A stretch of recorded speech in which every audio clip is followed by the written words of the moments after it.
You're listening to Well, I Laughed, Part 2 of Far From Home, Pleasure Cruise.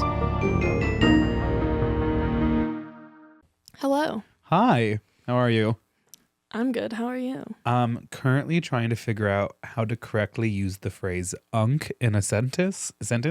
What does it? Can you give me a definition? I'm pretty sure "unk" is friend or role model who is older. It's like a shortened version of like uncle. But like if you're just trying to imitate what someone else is doing, I think you can call them "unk," which is different than "huz." Have you heard of "huz" yet? No. So we have a bunch of students at school right now who are looking for huz, which is short for husband. Yeah. But what they're just trying to say is boyfriend. Boyfriend. And so really trying to nail some of that vernacular. Okay. I've lost my mind. Yeah, I don't know. How are you? Casey and I were trying to decipher what our dogs would call all of our friends in terms of like family names. You're Gunkle. You know this. Amazing. Tyler is also Gunkle. Sure. We determined that Jacob is Funkle. Fun uncle. Fun uncle. Yeah, he really is. Yeah, right? But then like, what is the like, is there a gender neutral term? Because it's what, pibbling? It's, yeah, sibling of your parent, pibbling. That's the gender neutral term. And then for aunt, you can't do like gaunt. Gay aunt. Yeah. Gant. Yeah. See, I say aunt. Well, you're not from the Midwest. That's why. Yeah, I do be knowing that. That's my Aunt Barb. Hard sound Aunt on Lori. every vowel. Aunt Lori is picking me up while we're in Yale. Yeah, Aunt Lori sounds like she's from the East Coast. Aunt Lori. She do be Wait, hold on. Who are their pibblings? Who are their aunts? I think Lydia, like kind of an absent aunt a little bit. You know, like with love. Pretty sure Aunt Lydia is the villain in Handmaid's Tale, by the way. Oh, really? Yes. Sophie's aunt. Oh, sure.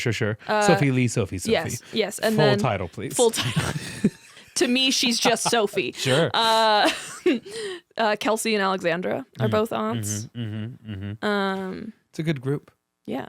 I finally got my parents to agree to be grandparents. Oh, fun. Okay. When I told them initially that, when I first got Mo, they were like, how dare you I could see call that not me going well. old?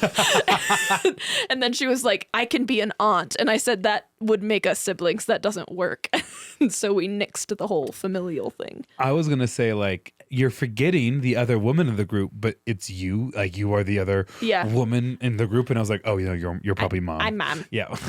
Mom. Yeah. Do you think they would be easy children?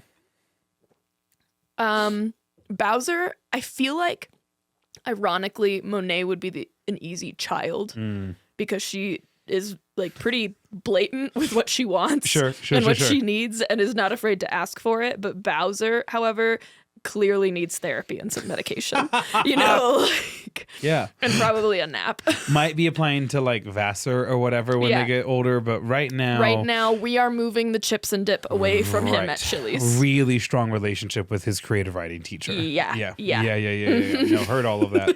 We are going through something only vaguely similar. Okay. And that is I am encouraging our freshmen in the program to start getting mentorship advice from our juniors and seniors, which is a big part of like the structure of like making sure like construction is still happening. But we're so early in that process that the freshmen that have emerged right now are the most self-confident. They're the ones who are not afraid to walk into a room full of 18-year-olds and be like, someone needs to read my debate case. And that means when they're sitting down. Freshman year me just got hives. I know somewhere. And Casey's actively getting hives right now. Yeah, Casey just ran out of the room. Right now version of Casey is getting hives right now. Jumped out the window. But like, you know, my juniors and seniors will like, you know, tease them a little bit, right? Like very, you know, and the freshmen are just responding with live ammunition. And it's like, oh, geez, but it's so funny for me to watch, you know? And then some of them are like, why aren't any of these freshmen coming in? And I was like, probably because every time you ask, you go, why aren't any of these freshmen coming in? I wouldn't want you to read my precious writing either. No, yeah, that's fair. What? Triggering phrase was precious writing. Precious writing. Do we have anything else to say about your pibblings? Yeah, no. Fun word. Conference with a student today. Yeah. I'm going to keep everything anonymous here. Yeah. The student is new to the program. Okay.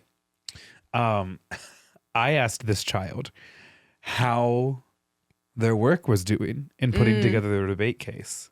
And this child says, well, I've been really struggling. And I go, not a problem at all. Yeah, Tell me, yeah. like, where do we start? Actively what I'm here for. And he goes, so I went to ChatGPT. And I go, okay, Stop so right there. that is your first and probably only mistake. problem. Not only is it in our syllabus that you are not to use that as a resource. And he was like, well, no, I was like trying to use it to like find research articles. And I was like, that's Google, babe. Right. Again, you have like missed the point. I believe that ChatGPT is pulling the information it is giving you from an article. That is quite literally how this generative text works. Website works. I need you to think about what you could argue on this side. I need you then to go out into the world, try out a couple different search terms till you have found the correct information, and then make a judgment call as to whether or not the argument you thought existed is factually true. And you are like, I skipped all of that and thus don't have access to any of the material I need, and thus I can't do anything. And I'm lost. I wonder how you got lost. It's like you literally didn't take any of the steps you needed to get here. It's like taking the map from Dora the Explorer and just like throwing it out and like jumping into the water. And teachers out there, you understand, like when a child looks at you and they go, I don't really know what I'm doing, like you feel bad. Even if you're like perfect instructions, 100%, there always an education is designed to make you feel this way. Well, there's always another thing you could have done. Did you give them preferential seating? Did you give them a strategic partner? Did you also put the like objective on the board and in the sky and on the ceiling and on the floor? Is it on their worksheet, right? Like, should they have been seen in your like cycle updates and things like that? And these questions are good. It makes us better teachers. But at the same time, like it also feels like when a child doesn't understand something, it's your fault, even if they have completely counteracted everything you told them to do. You're like, I feel kind of bad. Not this case. I was like, no one told you to use ChatGPT. And in fact, you signed something that said I won't use I won't when I need to like come up with my own thoughts. Yeah. Like I have plenty of kids now who are like, I'm trying to figure out like what the impact of this specific policy is on like healthcare systems in sub-Saharan Africa. And like, I'm using this as like an additional research tool because like I need to cast as wide of a net as possible. And also sometimes to find articles really on that. Impossible to decipher that text. Right, exactly. It's so scientific. And so there are kids who are absolutely using it as a research tool, but so whatever. So honestly, what did this kid say? I was basically like, you tried it, you lost, you failed. This is bad. Like obviously not these words, but I was like, everything you have done so far has not worked for you. Has not worked because it's wrong. So now we try it my way. You did not listen to. Actually, I said this to 2 of my 5 classes today. Wow. And this is probably the end of this teacher rant for today. Class is good, but like we're in the system now. Right. I said this to 2 of my 5 classes today. I go, and here's the issue, y'all, with teaching you guys sometimes. And I do love you guys. Right. But this is a class full of students who like have chosen to be challenged academically. Which means sometimes you guys sit in this class and think you can make a judgment call as to whether or not you need to listen to what I am telling you when I'm instructing or teaching. You're like, I can multitask, or like, that's not super important. I can circle back to it later. No, you certainly can. So 1, I'm not trying to waste your time, and I'm certainly not trying to waste mine. If I am choosing to instruct you on something, I need you to know it.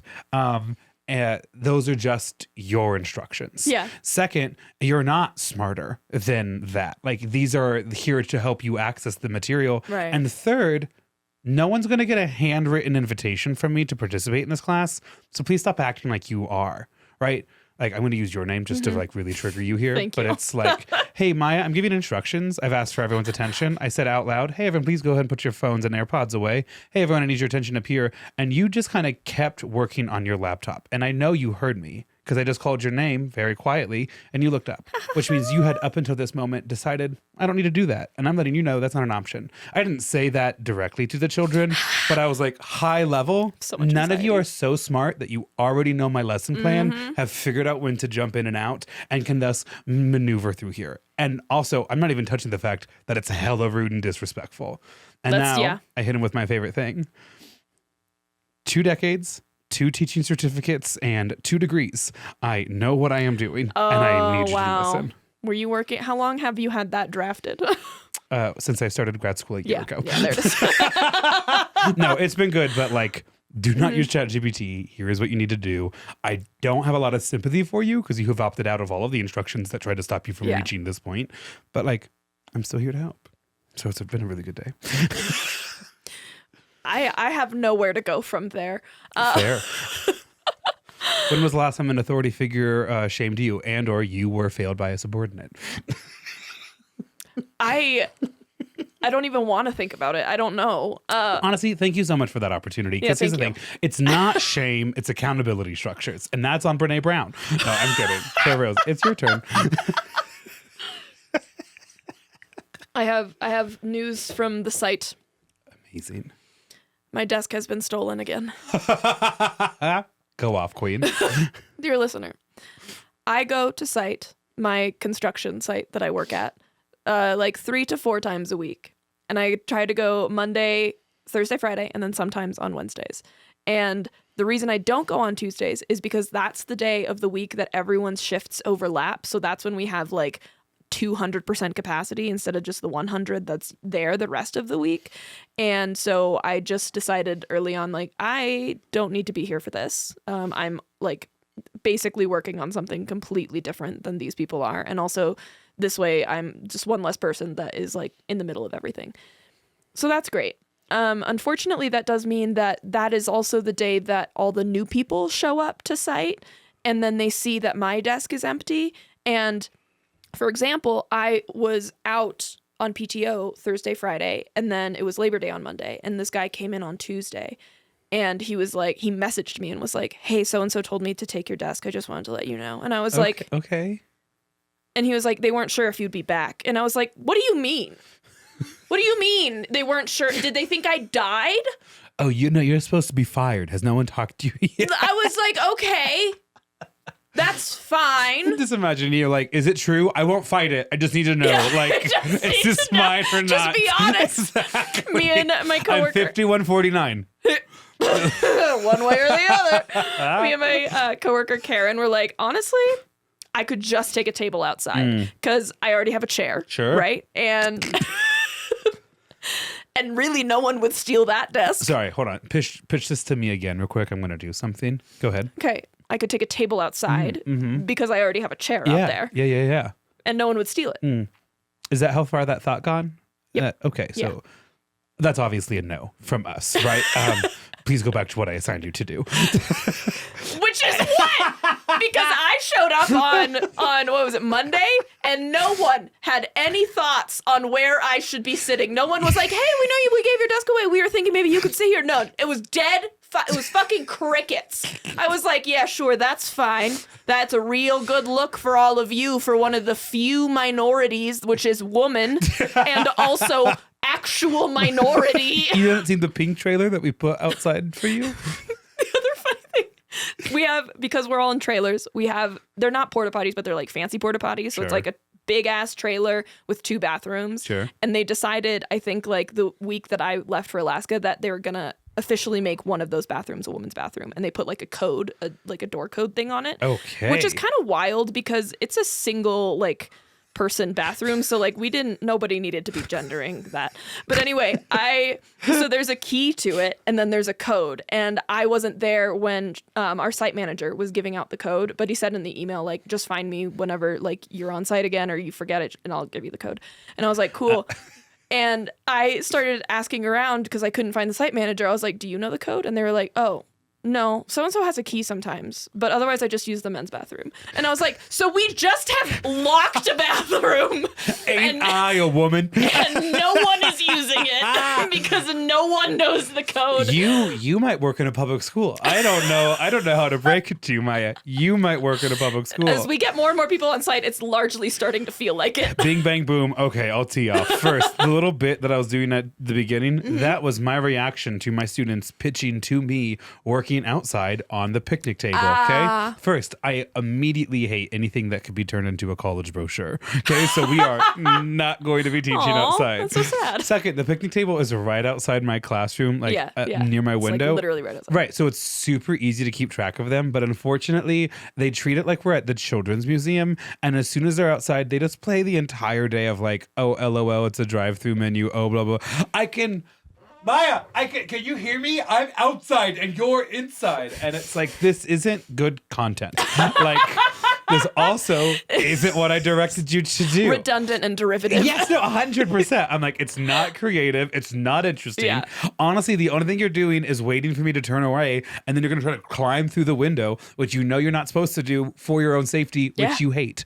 God forbid we care about their safety. Second, all of last week, I was like, it is hell to work here, because the staff bathroom that I would go to, I would go to it, and the paper towel dispenser, you could see a whole roll in it, but it wouldn't dispense anything. And then you would wash your hands, and the automatic soap dispenser wouldn't go until you physically pressed up against it and clearly like triggered the like sensor or whatever. So you have to press up against it. You'd get some, and then you would try to like get it in your hand, and then you would just shake dry because there's no paper towels. And then you go outside, and our like water bottle refilling station, that sensor died. And sometimes it would just ghost go and then not stop. And I'm like, these are all such small things, but every step of going to the bathroom right now is very inconvenient, because now I take my dripping hands across the school to the other water bottle refilling station. And again,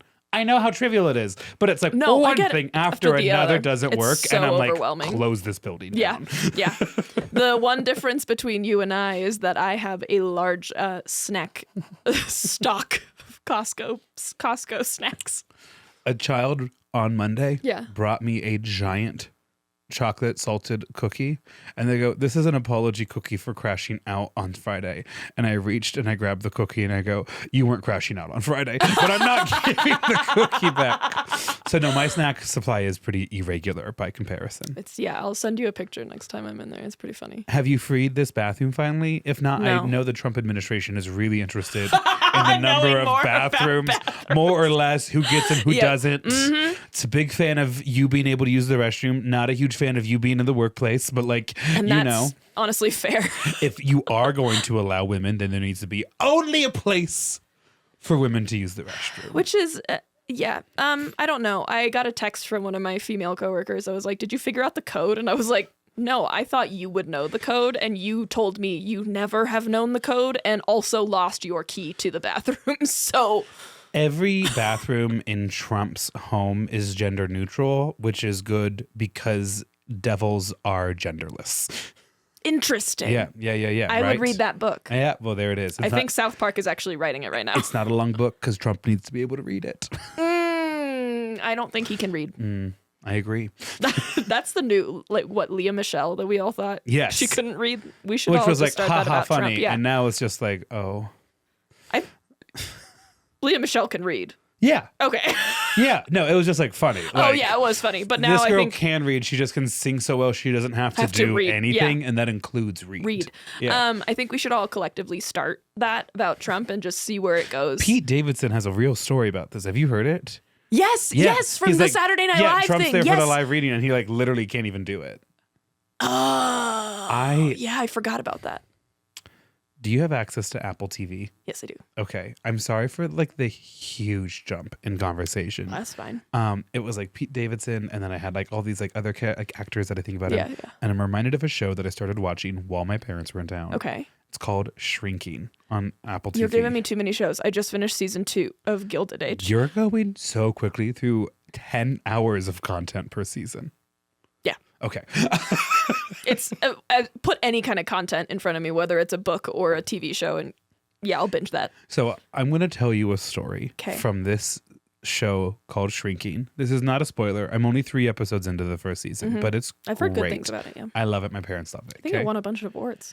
You find out right away, main character, widower. His wife died within the year, and he's like mourning and like not doing a good job. He's also like he's mourning and not doing a good job. Made it sound like he's not doing a good job of mourning. Correct. Oh, seriously? Yeah, okay. No, he's channeling it poorly. Okay. Yeah. Okay, cool. And he's also like a therapist, so his coworkers are therapists, and it creates like the setting to have like great conversation, whatever. Okay? Yeah. One of his friends, again, not a huge spoiler, like this is a C plot in the 3rd episode. They're like, you need to do this thing called hard grieving, where for 15 minutes once a day, you will put on the saddest song you can think of, and you just like hard grieve. But you set a timer for 15 minutes, and then when it's done, you're done. And it's just like a way of like kind of Pretty sure we've talked about several characters who have done that exact thing, and they were all in like a deep mental health crisis. Yeah. Okay. So he's like, okay, hard grieving, got it. And so he biked to work that day, and then he got that advice. So he's biking home. He puts in his AirPods. He does it while biking? Phoebe Bridgers, I Know the End, or This Is the End, right? Like a haunted house, right? Like that things. And so he's just biking, and he's like sobbing. And it's kind of one of those like shows that's like both a comedy and a drama. So you're like, this could really kind of go either way. And it completely lulls you into like really leaning in for this character. And like you can feel like he's on the precipice of a breakthrough. And then a parked car's door opens, and like he hits it immediately. And he like face plants, and the woman jumps out and she goes, "Oh my God, I'm so sorry. Oh my God.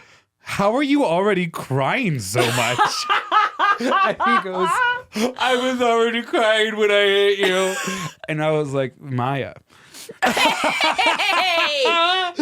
You son of a bitch. Yeah, you trusted me. I hate it here. I hate Mostly because of the Phoebe Bridgers song, but I was like, this just well done, start to finish. All right, well, I have a story for you. Amazing. If you have something more. I can save it for Patreon. Okay, cool.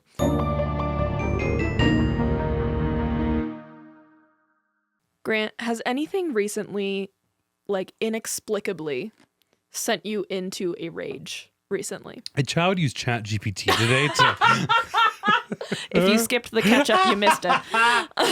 A blind rage. I mean, everything and nothing, right? Yeah. Like the news is one constant horror show. And you know my thoughts on horror movies. But also my life is like filled with joy, and I really practice gratitude for it. So the answer is C, all of the above. That's my secret. Good. I'm always angry.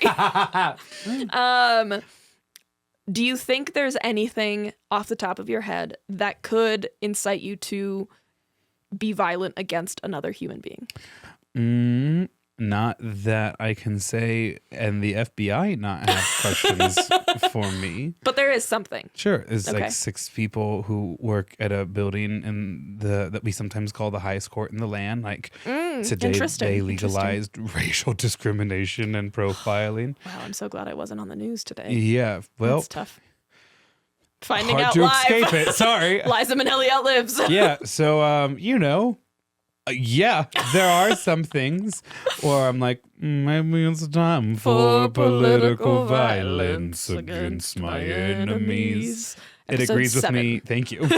It agrees with me politically, or it gets the violence. Interesting. And what are you trying to lead me towards? As a teacher of young adults who are often believe their romantic situations are the end and beginning of life and the world, do you think there's anything romantically that could incite them for violence? No. I mean, they could crumble, but I don't. The tough thing too is I don't find any of their relationships in high school legitimate. Interesting, legitimate. Yeah, fair enough. Like there's anything below the surface. So you have never wondered about the connection between sexuality and violence? No. Here's a quote. Most conflicts are about sexual access to ovulating females. Oh, okay. So that explains why I haven't ever really contemplated it. Did you just say to my face the phrase ovulating females? I don't know, miss. I don't know how you took me to pass that quiz. I didn't read that book. It's not in my library. I'm like literally one of your best students, English teacher. I have an unhealthy codependency with. Here I am eating lunch at your desk every day. I've never once thought about ovulating females. Here's trigger warnings for today. There's going to be a lot of talk about sex. We're not going to get graphic or anything, but there is going to be mention of sexual relations, and that's probably as far as it's going to go. But if you have a kid in the car or whatever, you just... Are you doing Bill Clinton's side of the Monica Lewinsky story? I did not have sexual relations. That would be crazy. And I didn't, and I'm here to tell you more. Yeah. Ken Starr is a liar. Listen. I mean, he absolutely is, but he is a liar. I mean, Bill Clinton absolutely did that. Yeah. You know? Anyways. Okay, that statement most conflicts are about sexual access to ovulating females, is a quote from a man named Santiago Genovés Terrazaga. We're just going to call him Santiago. In November of 1972, Santiago's on a plane home to Mexico when it gets hijacked by a group of terrorists. This is like during that time, like D.B. Cooper time, where there's like a lot of hijackings. And so there was one source. I only saw this on one source, and it was right at the end, so I didn't fact check any of this. But this is what that source said, is that this plane was on its way to Mexico City. It gets hijacked. They're demanding like a crazy sum of money. They get negotiated down. They land somewhere in like the Chattanooga, I think it was. Of the United States of America. Yes. They land there. They get the money. They are allowed to take back off. With all the hostages still? Yep. They land in Cuba. Fidel Castro goes, no. Sorry.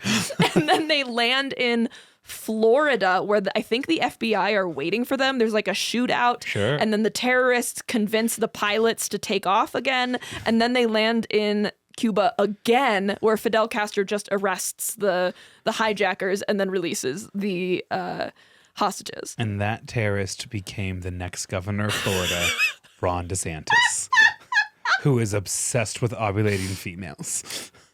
And you've solved it. I want you to know, That's I have no idea where we are in the story right now. We're at like a very prelude. Women get their periods. Yeah. A person once got on a plane in Mexico, and it went all over the Caribbean. Hey. When women are ovulating, they're not like bleeding. That's the part of the story that is the really most noteworthy. You to know. Okay. Again, miss, I didn't read this book. I didn't read that book. Anyway, Santiago is on this plane, and most people, I think, would be at least a little scared, right? Here's a direct quote. "It was too good to be true." He says he felt like a kid in a candy store. So they're hot. You have no idea what you just said. I usually don't. And then he said, I mean, imagine the irony. Me, a scientist who has spent my whole career studying violent behavior, ends up in the middle of a hijacking drama.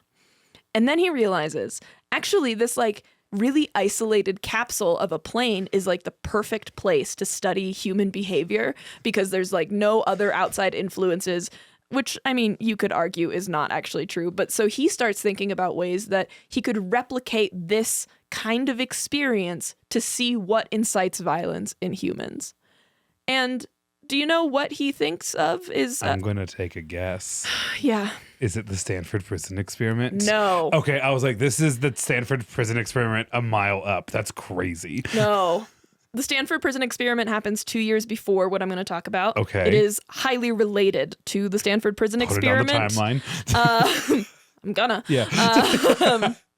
But I haven't figured out an angle for the Stanford Prison Experiment that doesn't make me want to cry. So yeah. Or freak the fuck out. Sure. So we're not doing that yet. Just keep electing him to positions of power. Yeah. Yeah, why not? Okay. He decides the best way to replicate this isolated situation is to bring a group of people to see. Yes! Yes! Yes! Yes! I saw one 60-second TikTok. Incredible. And I am so excited for this. This story is batshit. Because I both A, know that I don't know nearly enough, and B, from what I do know, I have questions. Yeah. I have done a lot of research, and I still have a lot of questions. Is this where CBS gets the show Survivor? Cue Survivor sound, hey, hey, hey, or whatever. Feels racist. It does. It does. CBS is the one that chooses and it, CBS though. Canceled Stephen Colbert, so they're on my shit list. Correct. So this first section is called Ripe for Violence. So Santiago starts designing what he will call the Peace Project. Of note, Santiago prior to this was part of another sea expedition in 1969 for Thor Heyerdahl, and that expedition was called Ra. It was Ra and Ra 2. There were two separate expeditions. Thor Heyerdahl wanted to prove that ancient Egyptians could have crossed the Atlantic and made it to the Americas well before Columbus did. And so the plan was they would create a boat using like only tools, materials, and like techniques that would have been available to them back in the day, and try to sail from Safi, Morocco to Barbados in the Caribbean. So Ra is constructed from papyrus reed, and they constructed the boat only using methods known by the people at the time. And the result, Ra traveled for 56 days and 2,700 nautical miles before sinking. It was just 1 week short of their destination. That translates to about 100 miles. They had realized that they had neglected one of the key elements of Egyptian shipbuilding, which is a tether that would have tied the stern to something and that would act as a spring to keep the stern up, because what had happened that caused them to sink is the stern kind of collapsed. Sure. And so the next year, 1970, they redo it with Ra 2, and this time they make it, which is batshit crazy to me. With the confidence of knowing where they're going and that it exists. Yeah. Sure. Yeah. Okay. Yeah. It's very different from what the ancient Egyptians would have done. But that boat is now on display at the Kon-Tiki Museum in Oslo, Norway, in case you're curious. That's a whole other story that we could get into. It seems like there's a lot of information on it. On this boat, allegedly, again, this part came from only one source that I didn't have time to back up, but on this boat, there was a lot of internal turmoil between the members of the crew. Okay. Santiago was one of the crew, obviously. And so that's another reason he thought, we'll put them all on a boat and everyone will get real violent real quick. They'll lose their minds. They'll lose their ever-loving minds. And this is also to say that while Santiago is not a professional sailor, he is not unfamiliar with sea expeditions. So you may be asking yourself, but okay, what? Yes, correct. What actually is the goal of the experiment? Is Santiago's experiment or Rod Santiago. Too? Okay, cool. Yeah. The goal of this experiment is to determine if violence is in our nature or if it is dependent on other circumstances. Say it. What? Say it. What? Are people born wicked, violent, or do they have violence thrust upon them? I actually did have that thought earlier today, and I don't know, I didn't connect it. Okay. If you need some dose of anxiety, just imagine Grant looking at you saying, say it, and you have no idea what he's trying to get you to say. It produces results. Well, the result is me sweating, so that's fine. So I'm going to be honest. I don't know exactly how or in what order Santiago devised this experiment. Okay. I'm sure there is maybe written record of like, I want to do it on a boat, or I want to do this, and therefore I need to make this decision, and therefore this is just an example of how I guess, would go about designing this experiment, and it seems to be a little bit factually backed up. So here we go. So far, Santiago knows he wants to have a group of people, and he wants to put them on a boat of some kind, and they need to be out at sea for a significant enough amount of time to get a good understanding of how the relationships between these people and their dynamic changes over time with different stimuli. So what variables can we control that will hopefully increase the tension on board? First of all, we're going to talk about the physical space that they're going to be on. So how do we incite violence? How can he create a situation with enough tension by default that there should be violence on board? What would you do? Oh, ponder the ethical nature of that question. Yeah. Ethical nature aside, what would you do to get these people to beat each other up? Ooh, I feel like there's a lot of options.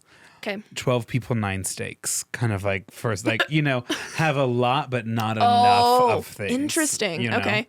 Yeah, that was not explored. Okay. Well, that makes sense. Yeah. Other things, morning people and evening people. That did become a factor at one point. Limited access to music, and it's only the kind you don't like. Interesting. I don't know. I'm not evil in that way. Yeah, that's a lie. Don't listen to him. You were close on the music. Okay. There is no form of distraction, so no books or reading materials, magazines, anything. Obviously, there's no cell phones at this point. And there is only one guitar, but I think it might have been a ukulele because I saw a video. That would send me over the edge.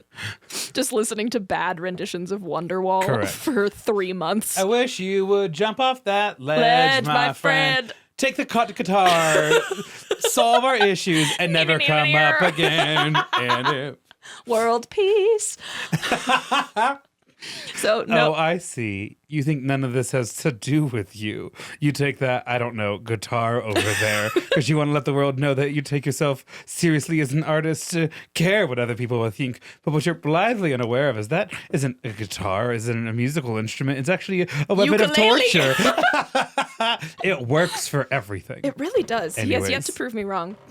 Okay, so the first thing that they're doing for the physical space is no distractions. So there will be no reading materials allowed on board, one guitar. This is meant to encourage the max amount of contact between each individual, as well as to just make, I think, everybody a little annoyed.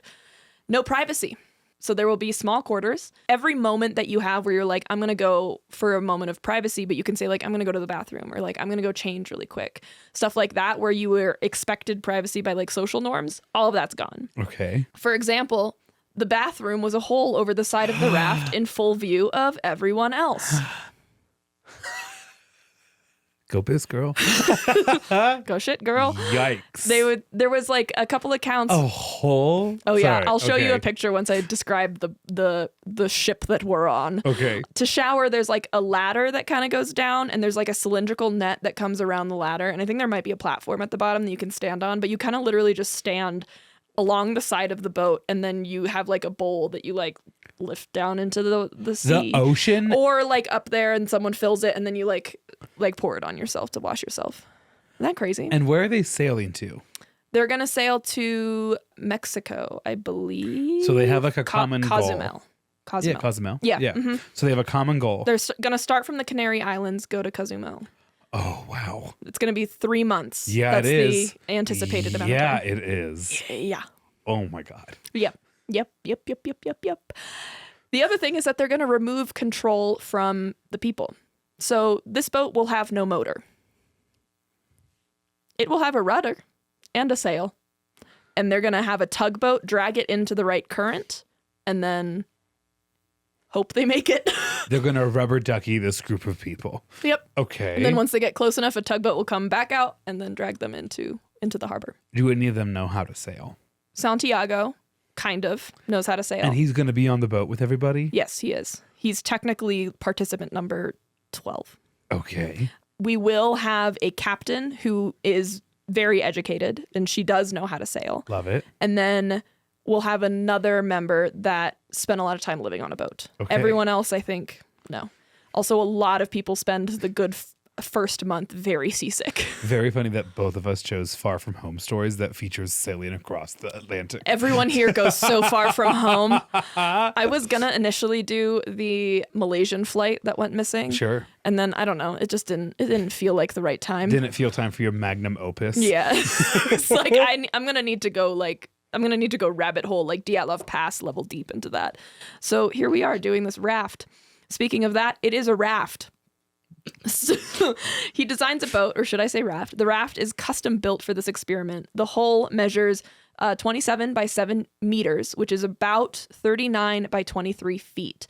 And the cabin, which is the only sheltered area of the raft, is about 4 meters by 4 meters, which is about 13 by 13 feet.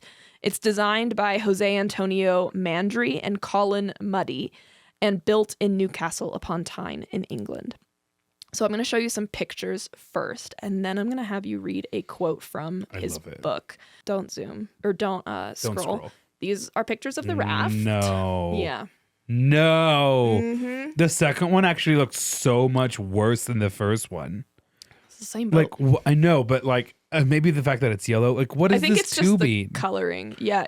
I have no idea. I think one of them is a vent. My God. Yeah. You couldn't do this to prisoners today.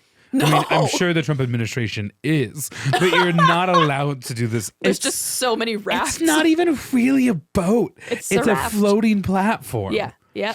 But I'm like, you're like, it's a raft. And I'm like, yeah, it's a catamaran. You're like, it's a raft. And I'm like, it's a speedboat. It's a raft. A fucking raft. It's a raft.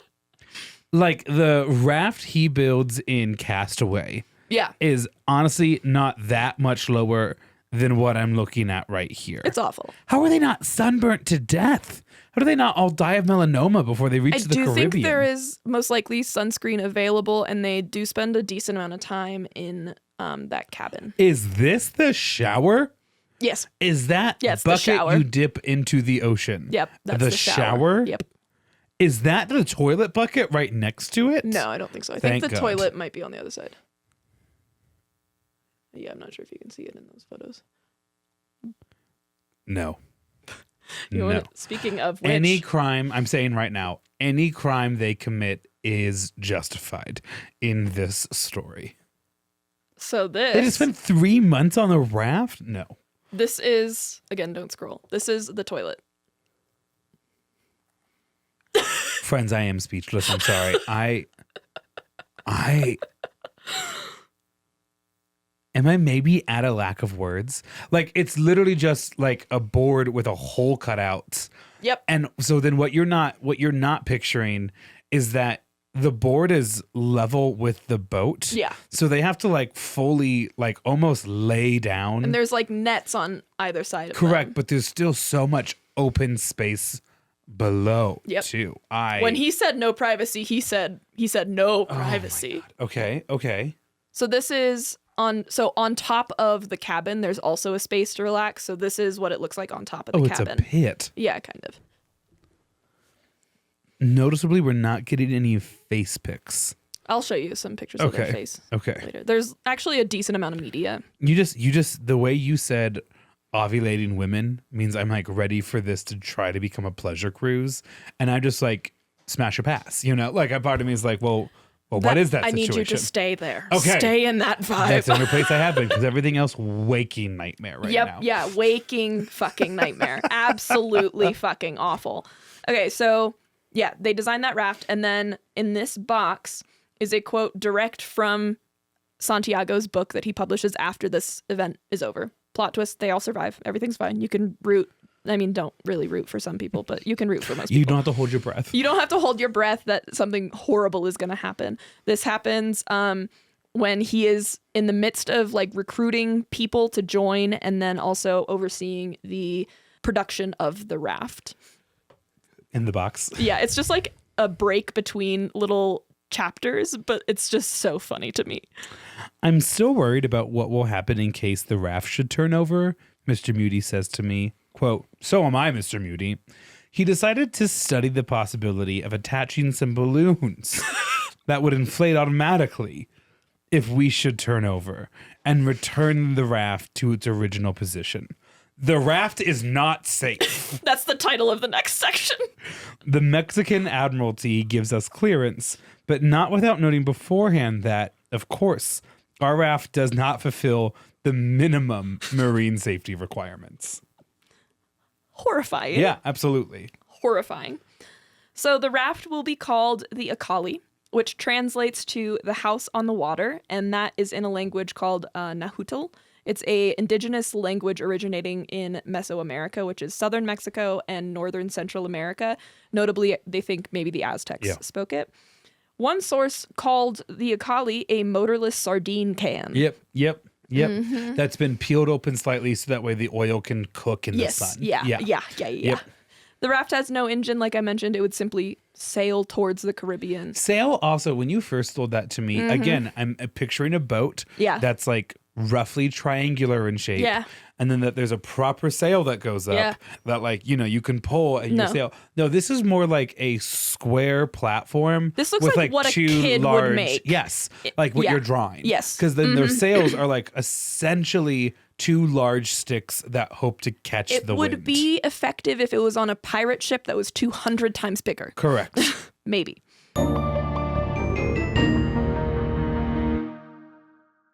So the other thing we're going to talk about is social controls. We've talked about like the physical barrier as in what's going to be part of the raft. The first thing is to ensure isolation, like complete isolation during this time. The first thing is that there's going to be 2 people awake at all times, one as a lookout and one with the rudder, like making sure that they don't go horribly off course.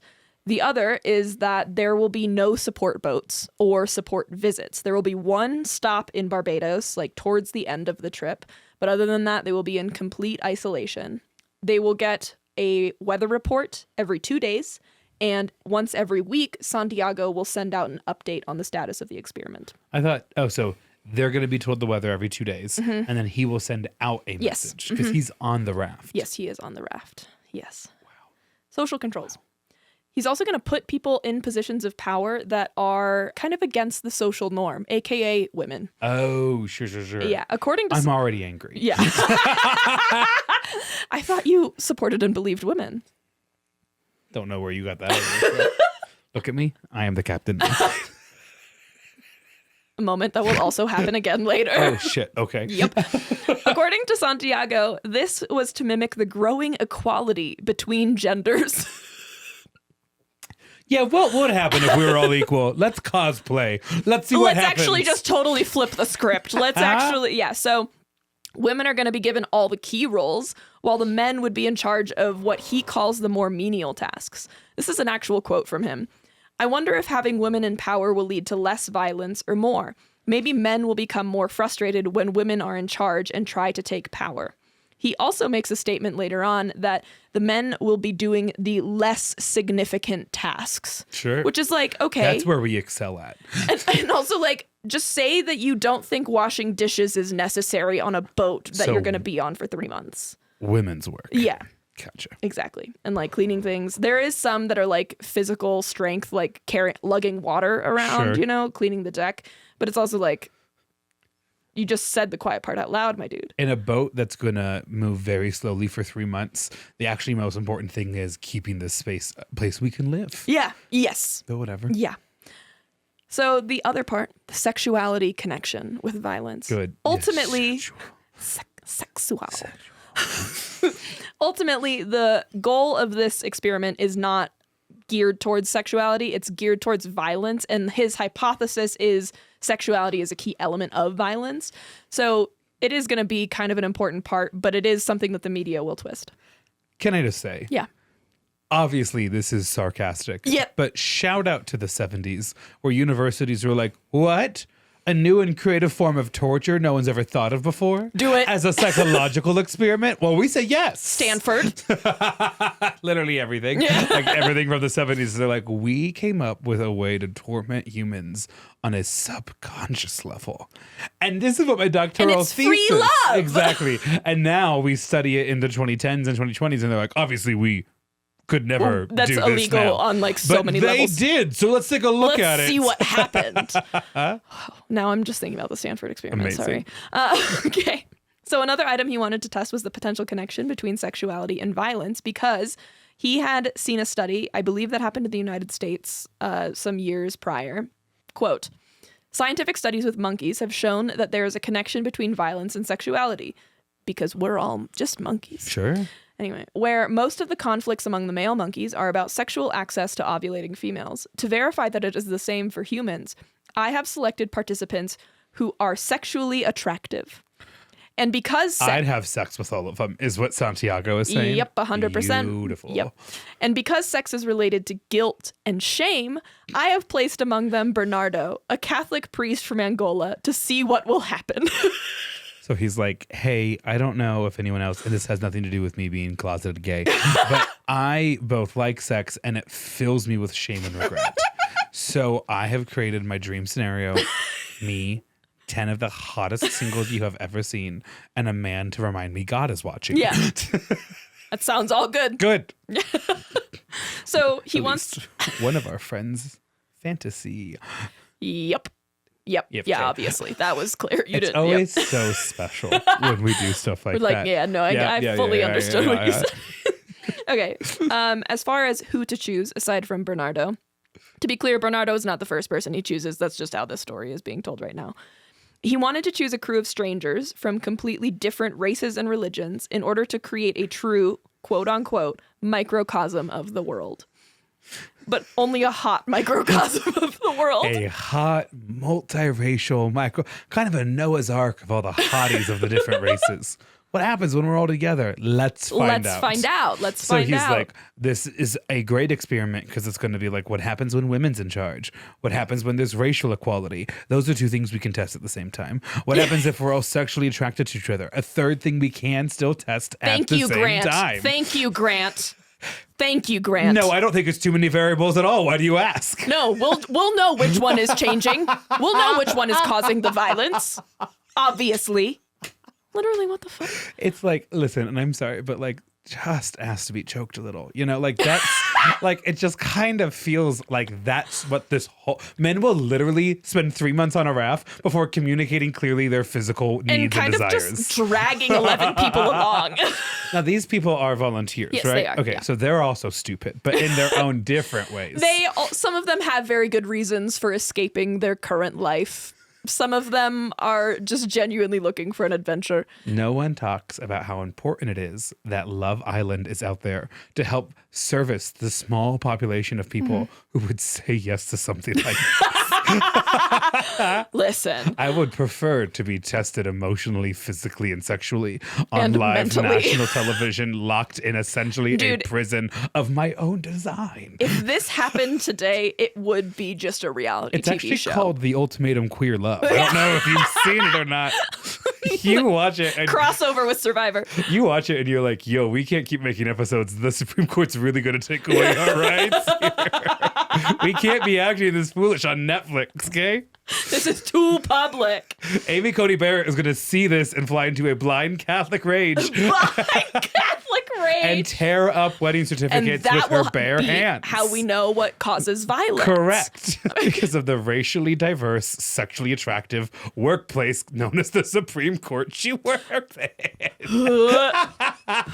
The robes means it's working.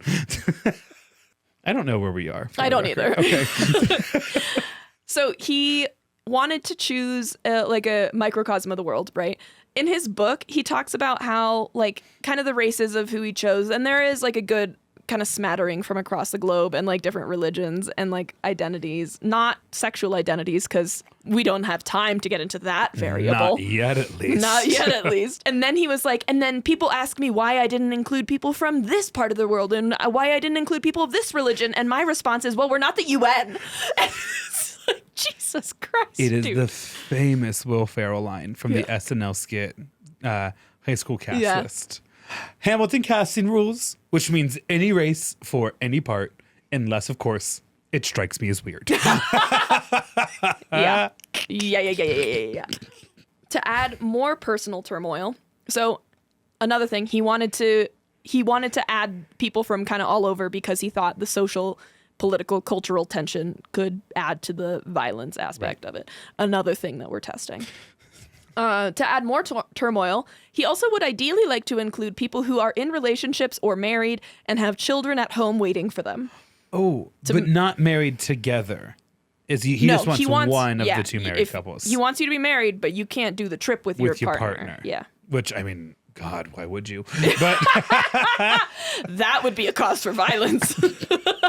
Everyone's divorced when they get off the boat. And married also to someone else. Yeah, exactly. Because there's a priest on board. Oh my God, that's so true. And I think captains can also perform marriages. I think so. Yeah. Incredible.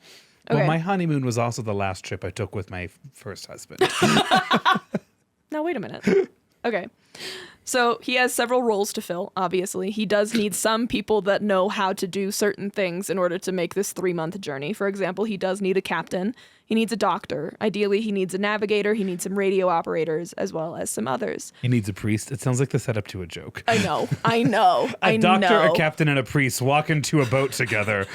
And only one of them is a man. Yeah, Which one? And the organizer of the experiment's like, who's feeling horny? Let me know. And or violent. And or violent. So they will also be conducting a pollution study on board. I think they might have just been collecting samples for a pollution study that another scientist was doing. It seems like he was also doing a similar pollution study while he was on board the Ra. And so this one is just a different area of the ocean. Yeah. Me threatening to give the children a homework assignment about the field trip while we're on the field trip, even though we all know I could make you collect water. Right, exactly. I could make you write a paragraph about this experiment tomorrow when we get back. If you don't, shut the fuck up. Hey, young teachers, do that, throw it away. As soon as they're gone, yoink. Yoink. Lesson learned, probably. Maybe. Until next time. So there will be 2 people on board that are in charge of managing this pollution study.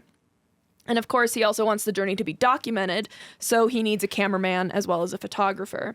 And also, I think he made a deal with a Mexican TV station, and so they're helping fund the experiment.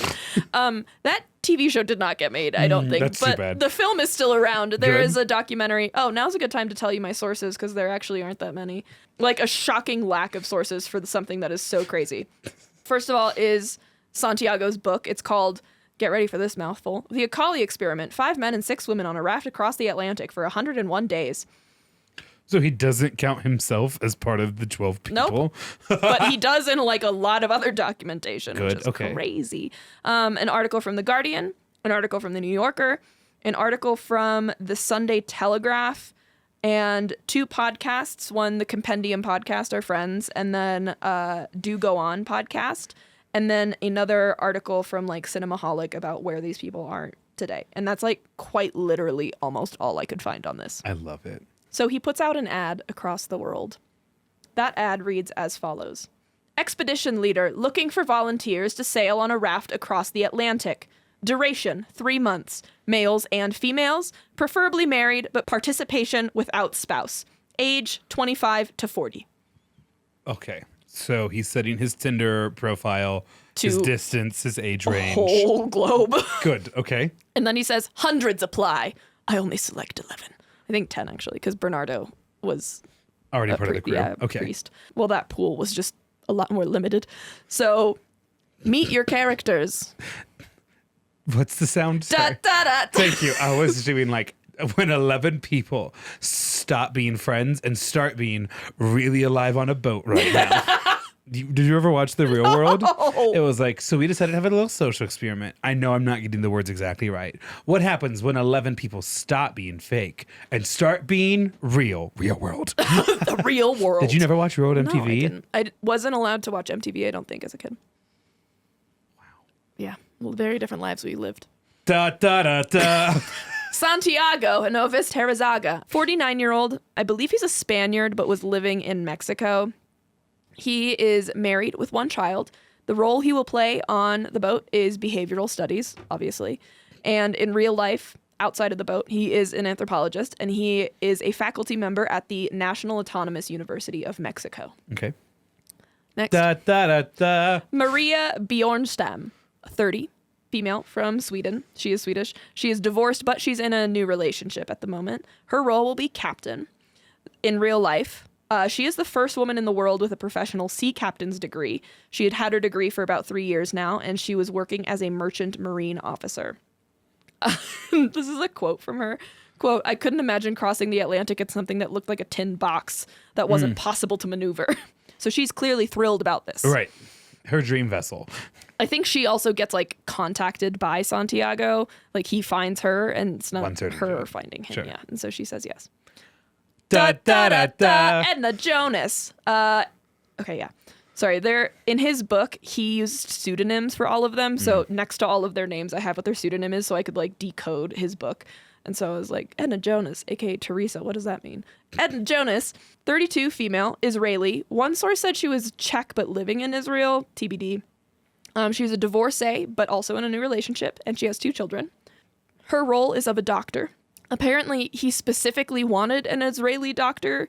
He specifically wanted an Israeli woman, and I think it might have just helped that she was a doctor because he knew how independent they can be. Okay. I was like, that feels like a stereotype. Yeah. But whatever. Just kind of another thing we're adding to the list of things that don't feel good. No, yeah, this whole thing. In real life, at that point, she was working as an anesthesiologist, working in Tel Aviv, and before that, she was working in the army. Okay. Da, da, da, da, da. Faye Angelina Seymour. She is 23 or 24, female. She's African American, married with 2 children. Role on the boat will be as a radio operator, and in real life, she was an electronics student or maybe an engineer. Da, da, da, da. Mary Gidley, 36, female. She is a white American, married with 3 kids. Her role will be as a navigator and pilot. She had previously spent time living on a boat. In real life, yeah. To be an American woman who's married with 3 kids and you're like, oh, put me on a boat without any technology for 3 months. She was escaping a domestic issue. Mm-hmm. Yeah. Like full on. Okay. She thought she was going to die. Oh, okay. We'll talk about it. Okay. In a second. So she was working as a waitress and she felt she was in a dead end situation. So this opportunity felt great. I'll mention it again probably later. She was married to a man. They were living on a boat at the time. She was married to a man who was abusive. Okay. And so she was talking to a friend while on the boat about how she was planning on divorcing him. He hears her talking about her plans to divorce him. He starts attacking her. She feels like she is going to be strangled. I believe the friend may have been on phone or maybe had left by this point, and she thought she was legitimately going to die. And so she literally just jumped overboard and left. Okay. And that was the end of that. So she's wild. She's awesome. She swam away from her husband before she got on this boat. Yep. Okay. Yeah. And now she's getting on this boat, which is honestly kind of crazy. Anyway, next. Servane Zanotti, 32, female, French. She is separated with 2 children. Her role will be helping conduct the pollution study and also a frog woman. She has a scuba diving license, and so she will be monitoring and repairing the raft's underbelly as needed. Okay. And in real life, she was the manager of a company. That's all the information I had. Okay. Next person. Rashida Manzani, 23, female. She is the youngest of the crew. She is an Algerian living in Paris. She is single. Her role will also be conducting the pollution study. And then she was a librarian/student. Jose Maria Montero Perez, 34, male, Uruguayan. Married with 1 child. His role will be photographer. This is a quote now from Santiago. I have selected Jose Maria, a young and good-looking anthropologist from Uruguay. And from the answers from the questionnaires, I know that all the women think he is the most attractive on the raft. Oh, okay. In real life, he is an anthropologist and potentially a former student of Santiago. Very good, very not unethical. Yeah. Now's a good time to mention the person that I had just mentioned, Rashida Manzani, the youngest that lives in Paris. The Algerian, is also considered the hottest by all the men. Okay. Well, I'm glad that we're ranking it ahead of time. Yep. Next person, Charles. Charles Antoni, 37, male. He's a British Cypriot, Cyprus, Greece. His role will be as a radio operator. And in real life, he owned a Greek restaurant in Cambridge, and he also has a fiance. Another source said he might have been married with 2 children. I don't know what the whole situation was. Next one was Bernardo Bongo. He is the priest, 29, male, Angolan, or maybe 31. There's 2 sources that said 2 different things. He was also single. And on the boat, he will be serving as the sweet water master, meaning he will manage the potable water. Oh, okay. And then the last one, Isuke Yamaki, who is a 29, male, Japanese. He is single. His role on the boat will be the cameraman, so the videographer. And then in real life, he was a cameraman. And then here's a quote from him. At first, I thought I was joining as a photographer. It was only on the raft that I realized Santiago wanted to study me as part of the group experiment, but then it was too late to turn back. Oh, no. Okay. Still, fun group of people that got together. Like, it does kind of sound like a party. They seem like really fun and interesting. So they get the entire group gets a full medical and psychological exam to get a baseline for their true personalities before they leave on the trip. They ask them kind of increasingly crazy questions. Okay. Getting to the point where how would you respond if someone threatened you? What would drive you to violence? Do you think you could kill someone? Crazy shit like that.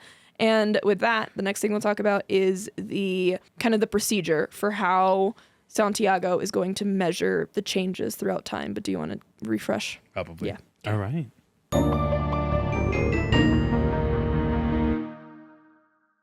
Hi, yes, HR. Grant just threatened me. Defend yourself. We'll leave it there. Just call me Santiago. He just wants people getting it on. I feels like it's really been promised. So I just want to see the story carry it out.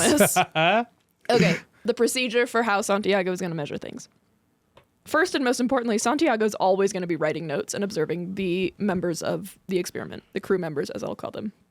He would note if it seemed like you were more or less chipper in the morning than usual, or if you were complaining more than usual, or if it seemed like you weren't talking to the same people that you normally talk to.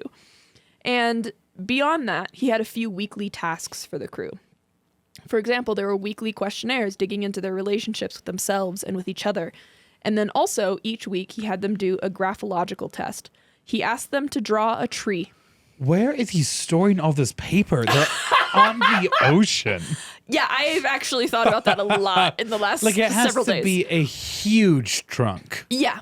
Yes. Okay. Yeah. For example, so when he asked them to draw the tree, he said that he can understand how they're feeling internally based on how they draw the tree.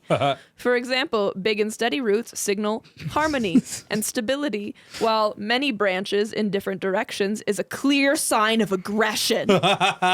Good. Girl, as opposed to aggression, which is always a very clear sign of aggression. As opposed to, this is the only way I know how to draw a tree. We are getting seismic levels of aggression that has not happened yet. Yeah. Yeah. And not only was he observing everything the crew said and did, he was also tracking everything. For example, he tracked the women's menstrual cycles. In fact, I'm not sure the woman knew. Oh. How? He may have been asking the doctor, or he just may have been observing them because the toilet is in view of everyone. Okay. Sorry. Eventually, we're going to get the details that stop shocking me as a person. Yeah. But okay, continue. He also tracked their perceived tensions and sexuality or sexual aggression. He also tracked the temperature, the cycle of the moon, the sizes of the waves. I was like, bro, you're doing astrology. You're doing astrology now. This is no longer like, what do you mean? He's like, no one may have any source of entertainment. I, on the other hand, will be writing have lots all of day, every time. I'm never going to not be writing. Very active interpersonal life as I stare at you monkeys in our lab experiment. And also, I want you guys to have as much social interaction as possible, but if you could also keep your own diaries that you'll hand over to me for studying later, and then also draw me that tree, finish that, and then finish the questionnaire that I'm going to give you. But pay more attention to your crewmates. Hold I on, need to understand. Someone's going to the bathroom right now. Interesting. Yes, cycles synced up. Also, he was doing that, quote, to see if anything is connected. Hey, if you're ever running an experiment and you have to ask that, your experiment's fucked. I don't know how else to tell you that. Especially because you kind of... Research questions, I think, are kind of supposed to be yes or no when they're in like a laboratory. Yeah, you're supposed to at least understand what's causing what. And if you're just like, well, maybe it's the waves. I'm on a boat. People seem agitated today, could be the massive waves currently rolling through us. Yeah, could be. More observation needed. Unsure. They're off to sea. May 11th of 1973 at night is when the participants meet for the first time. May 12th, 1973, the raft with 11 people, 5 men, 6 women, plus Santiago, left Las Palmas, Spain, which is in the Canary Islands. Yeah. The next morning. Yeah, the next morning they leave. They meet and they're like, great, you're now going to be the only person I see for the next 3 months. So they're going to, as I mentioned, get a tugboat to carry them out to sea. And once they reach the correct current that will carry them to the Caribbean, they'll be cut off and let go.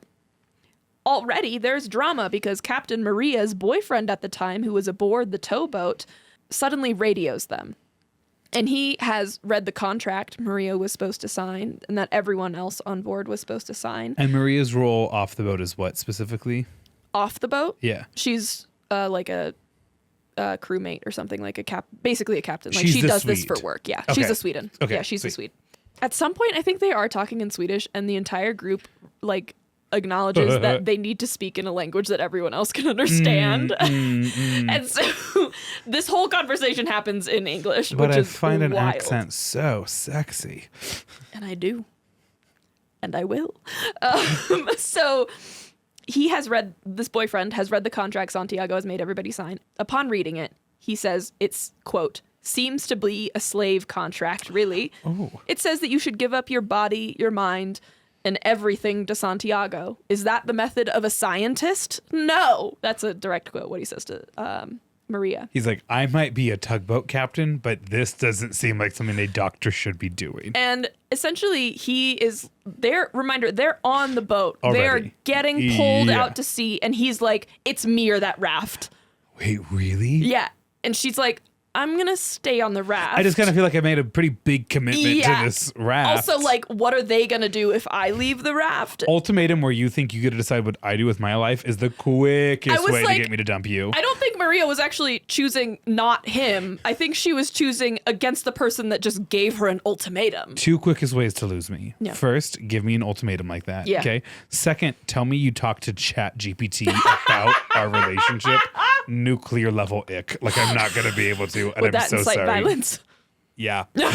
Santiago would like to know. Emotional violence, but yes. Just kidding. He's dead now, so that's good. Sorry, every once in a while I had to remind myself while reading the book. I was like, nope, he's gone. He's dead. We're all good. And this thing was like 53 years ago or whatever. He just makes me so Santiago makes me so irrationally angry. So yeah, Maria's boyfriend asks Maria to choose between him and the raft. And she says, I'm going to choose the raft. And also, I didn't sign the contract. So she's like, I don't have to do jack shit. I'm opting out of whatever I want. Me. Yeah. You know? She's like, I have a cabin secretly on the boat. Yeah. Yes. They are off to sea. What they don't know is the media has gotten a hold of their story. I bet so. And while Santiago calls it a peace project, the media is calling it something else. Is it a pleasure cruise? No. Oh, okay. Here's translated from a French reporter. A group of 13 people, 6 men and 7 women, which is that's just not true, decided to escape at least for a while modern civilization. To do this, they have chosen an unusual method. They will cross the Atlantic from the Canary Islands to Mexico aboard a steel raft measuring 12 by 7 meters. Another reporter in French says, the head of this experiment is the Mexican anthropologist Santiago Genovés. And then there's a quote from Santiago that says, I was lucky to be hijacked on a plane and taken to Cuba. I think I'm the only scientist studying aggression, violence, and friction who has really been kidnapped. And then he goes on to say, in a crisis or in a difficult situation, humans show their true behavior. That's the way we learn. And then the headlines are, scientific raft to drift across the Atlantic.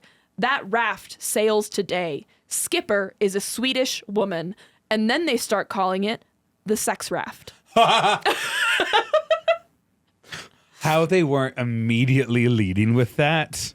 Also, iconic. Are these Italian journalists? Because I know how quickly they are to make a story not about sex. No, exclusively about. Okay, well, okay. I mean, close enough. So it's softer Italian. Yeah. Gotcha. Okay. Here are some of the headlines that will be released while they're on the boat. And reminder, they have no access to media, so none of them know this. They kind of know that they're on this boat for an experiment. They actually don't know at this point what that experiment is. They don't know it's yes for violence. To all this with very little knowledge as to what's actually being tested. To them, they're like, we're going on a trip from across the Atlantic on a raft, and that's going to be a cool and unique experience. I would do it to write a book about it. Like I would be like, and someone does, I'm sure.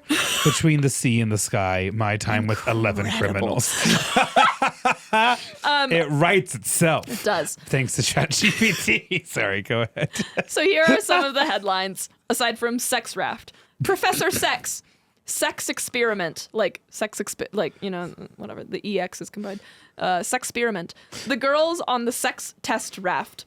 Love raft orgies. The captain who wears a bikini. That's just sexist. But she did, so that's fair enough. Secret of the quote unquote raft of love. Raft of passion. Crossing the ocean on a love raft. Secrets of love raft. I like that so I read those backwards. So they started with love raft, ended with sex raft. Sex sale was right there. Bermuda love triangle right there. It's like no one's even trying to sell papers anymore. So they would have gotten so many letters that are like, they don't even go through the Bermuda Triangle. Things I needed to tell my sister and her boyfriend we did not need to worry about in the U.S. Virgin Islands. I was like, we don't need to worry about the Bermuda Triangle. 99% because it doesn't exist. You watched an episode of the History Channel in 2005. And second, because we're not in it. But that's okay. But good. I'm glad you're really on top of things. This is a picture taken of them. Oh, thank you. As they're leaving. Absolutely. I do believe many people in this photo have been divorced. But Many of them are a second. Why? Thank you. Here's the thing, though. The way I can tell is that they seem happy. I mean, they're in their 30s, most of them. Exactly. Yeah. They've lived life. They were like, I don't want that one. And now they're like, I'm on a sex raft, you know? Hell yeah. I think I wrote in the caption, yes, who is who. Probably. Yes. Okay, so Japanese photographer. Yeah, that's Isuke. I would wear that exact outfit today. Mm-hmm. The one next to him on the other side with the beard and the long hair, that's Jose Maria, the most popular one among the this women. Is the Uruguayan anthropologist? Yeah. No. Yes. Grant never forgets a Uruguayan. Wait, is that the priest? Yeah, the Angolan priest? Bernardo. They got a hot priest? Bernardo Bongo. Father Bongo. Phoebe Waller-Bridges just copied the sex raft. So, yes. That is Mary. Several women.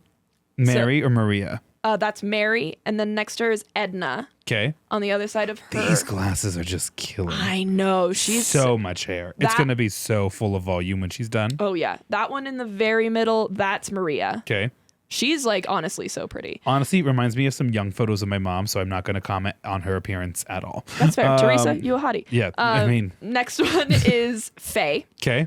The African American. The one next to her, I get Savance and Rashida mixed up, but I believe this is Savance. And then that's Santiago, right? That's Santiago. Yeah. That's Rashida, so that's the one that's most popular with the men. And then that is Charles, the owner of the Greek restaurant. Okay. Hey, I know you're not going to like it when I say this, but... He's a hottie. Yeah, yes to all of them. Like you should see him when he gets a beard, though. He does. I think he. I could. Yeah, he needs goes that down like with the beard. distinguished kind of like set jaw. Face. Yeah, he needs a set jaw. With the beard, he kind of loses his face shape. But he is also the oldest on board by like a decent amount. He is 39. I don't remember the name of the actor, but he plays the black male character on The Good Place. Yes. That's who the guy on the left looks like. Okay. Oh yeah. Just super stylish 90s Japanese dude. Okay. Yeah. And then you have basically like just bearded mountain man. You have kind of like gorgeous tanned Greek man. Tyler would love him. Everyone would. Huge amounts of hair. Yeah. And then Santiago has that like distinguished like professor of English and culture vibes to him, you know? And then the women also seem fun. They all seem like a blast. But Grant didn't read that book. Do you know where my eggs are? Yes. You know, that's a weird way to say it. They're not ovulating, that's for sure. I didn't read that book. I'm calling someone. I don't know what to do now. You are. Okay. So that's the photo of everybody leaving. They are on their way. He put together a good crew. He did. He did see some unusually attractive people. That's the original cast of Ocean's 11. I don't know how else to put it to you. There are 11, so let's run it back. Thanks. Run it back. Edna, the doctor, during the beginning tends to a lot of seasickness and stage fright-induced constipation.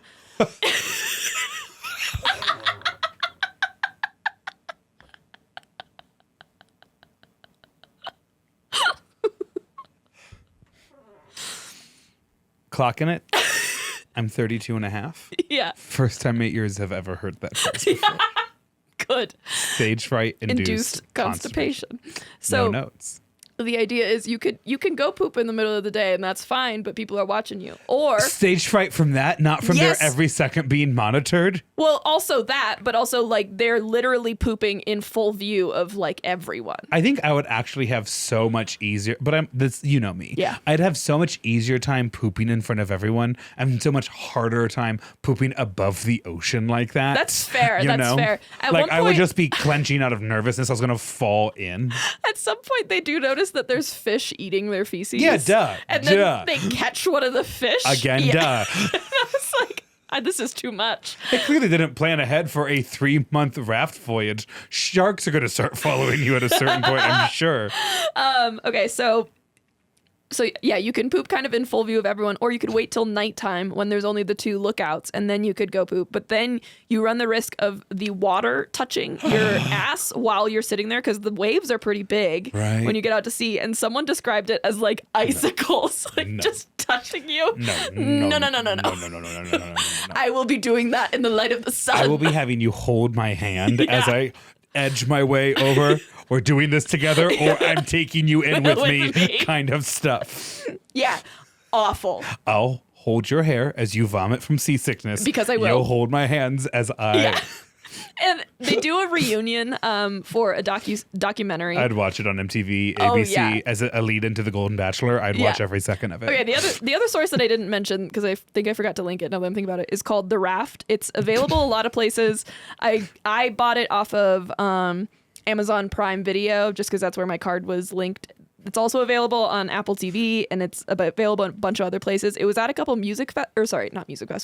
film festivals. I actually did really like it. I think it was really well done, but they bring a lot of these members back, and it was 2019, I think, so they're getting up there. It's by Marcus Lindeen, I believe, and he builds like kind of a replica of the raft on a soundstage, just like out of wood, so that the people can like get on it and like show the documentarians like what they were doing and where it was and like just how tight these quarters were. And they do build like the platform that's the bathroom, and it's so charming seeing these 80-year-old women like climb onto sit down and like pretend that they're going. They're like, do you remember I used to sit backwards on it so I could cry while I look at the ocean? That was Edna who said that.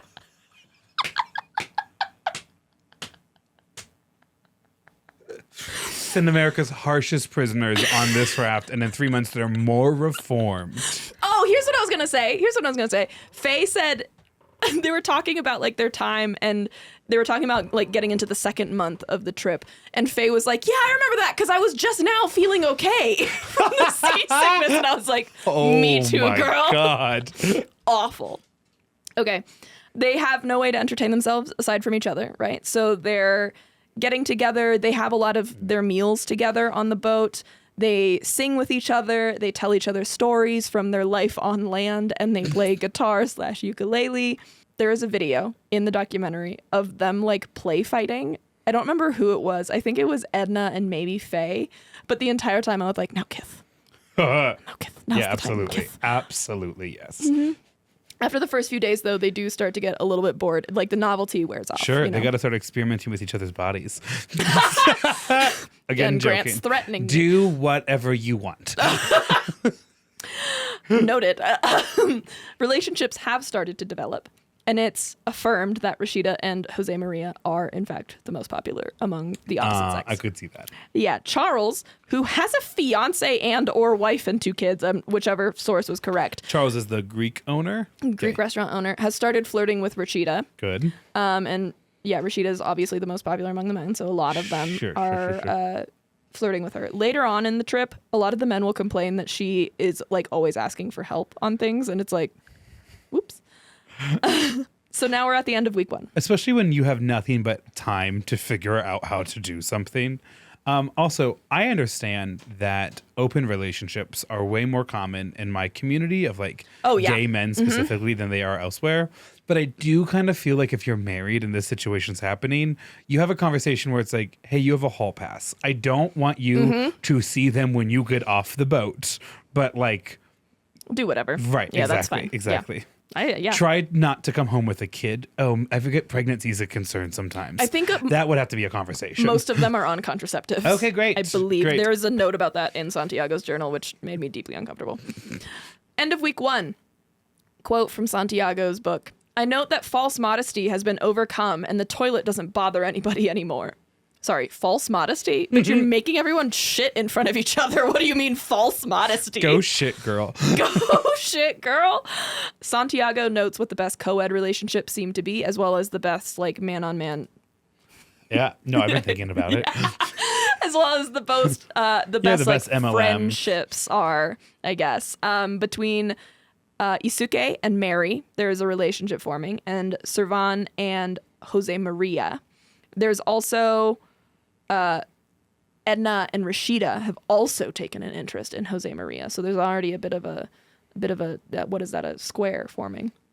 Overall relationships, Servan and Rashida, both are native French speakers. And then Santiago, Jose Maria, and Charles seem to be forming a tight-knit group. And then Faye and Mary, who are both American English native speakers. Notably, and keep this in mind for when they're filling out questionnaires later, a lot of them don't natively speak English or write English. So at least 2 of them, their native language is French. I think even Isuke writes his questionnaires in Spanish. Good. And there's a couple others that write in Spanish. And then Maria, I believe Suke is the Japanese photographer, which was right? just deeply confusing. I was like, I had to double read that three times because I was like, wait a minute, because it's also because he uses a pseudonyms because it was a different name. So I was like, I have to make sure that that's the that's the Japanese man is writing in Spanish. Beautiful. Okay, cool. Okay, beautiful. I love it. Another quote from Santiago. This is where he really does not like the idea that Maria is the captain of this boat. The woman he chose to be the captain, he does not like because she's so highly qualified to be the captain. Okay. He says, quote, Maria continues playing the role of captain, which gives her satisfaction. Right. What? What do you mean playing the role? I like playing the role of teacher. Yeah, I like playing the role of, I don't know what I do every day. But you're welcome. For the most part, everything kind of seems peaceful. They catch fish to eat. They see some cool wildlife. I think they see like whales and narwhals and interesting birds. They also arrange who will look out together. At some point, he dictates that it has to be one man and one woman at all times on lookout. Sure. To increase the likelihood, you know? They organize who will do chores. They make like a chore wheel because I think Rashida and Servan were complaining that they kept like cleaning up the kitchen after everyone. And they were like, okay, yeah, we probably should assign that to other people. Yeah. And then the questionnaires begin. There will be about like 1 to 2 questionnaires a week for the duration. And these questionnaires ideally are going to be taken by Santiago, not really read, like maybe perused and then reviewed after they get off the boat. There's going to be 2 questionnaires that they fill out every week, 2 really short ones, and then the like big main questionnaire for the week. Those 2 questionnaires are going to be about your perception of every other person on the boat. Being like, do you think that this person is introverted or extroverted? Do you see them as emotional or cold? Do you believe you get along with them? Do you find them attractive? Do you find them sexually attractive? How do you think they would act in a crisis? And then the next questionnaire is asking you to rank the other 10 members based on how attracted you are to them. Or 11 members. Yeah. Okay. Yeah. And now we're getting interesting. Yeah. Near the end of the second week, Bernardo, as a joke, marries Faye and Isuke and then immediately annuls it. I could not be a priest. I'd be doing that shit every day. Are you kidding me? That's so funny to me. One of my good friends had his like, the rehearsal or whatever. No, he wasn't ordained. Like getting married had the wedding rehearsal before he head off to the rehearsal dinner. And they're doing it in a church. That's what the families want. And they go up there and the priest that'll be leading it will go, okay, and then the next sentence I'm not gonna say today, because if I say it today, you guys are gonna actually be married, so I'll have to say it tomorrow. And it took all of his strength to be like, hey, we don't believe that. You're not. You're not a wizard. We're paying you. We'll tell you when you've married us. I know exactly who you're talking about. We are all predictable. We are the world. Yeah. By the end of week 2, there is still not much sexual activity, which Santiago attributes there it is. In part to the seasickness most of the group still has, and also the anxiety everyone feels. He's like, obviously no one's having sex. Right. Everyone's vomiting. You can see very easily that there is some tension forming and growing between Santiago and Maria, and it's not the fun sexual tension kind. Yeah. So 1 month in. After 1 month, they've traveled 1,430 miles and have another 1,800 before they get to their one stop in Barbados. And then they have another 1,500 to their final destination. Oof. So if you're doing the math, they should be farther along. Yep. Okay. Cool. I was like, okay, so there's 2 months away from Barbados and then a whole another month. Okay. Maria has noted that they are moving at a slower pace than they probably should. And I don't know how much you know about the Caribbean, but there's storms in the fall time. So that's something to keep your mind on. As far as relationships on the boat, Edna has a crush on Jose Maria. And according to Santiago, in his book, he says that she has a crush of a, quote, lesser degree to Santiago. In hearing Edna, I don't think that was true. Just gonna say. She also likes me, just not as much because Jose's there, but she likes me too. Edna's also fooling around with Charles. Charles is starting to really flirt with Rashida. It seems like Jose Maria and Servan are both into each other, but Santiago's also having relationships with Servan. Okay. I would accuse him of lying about that, but it was mentioned a lot in the book. So okay. Santiago also thinks that Faye and Mary have a crush on him.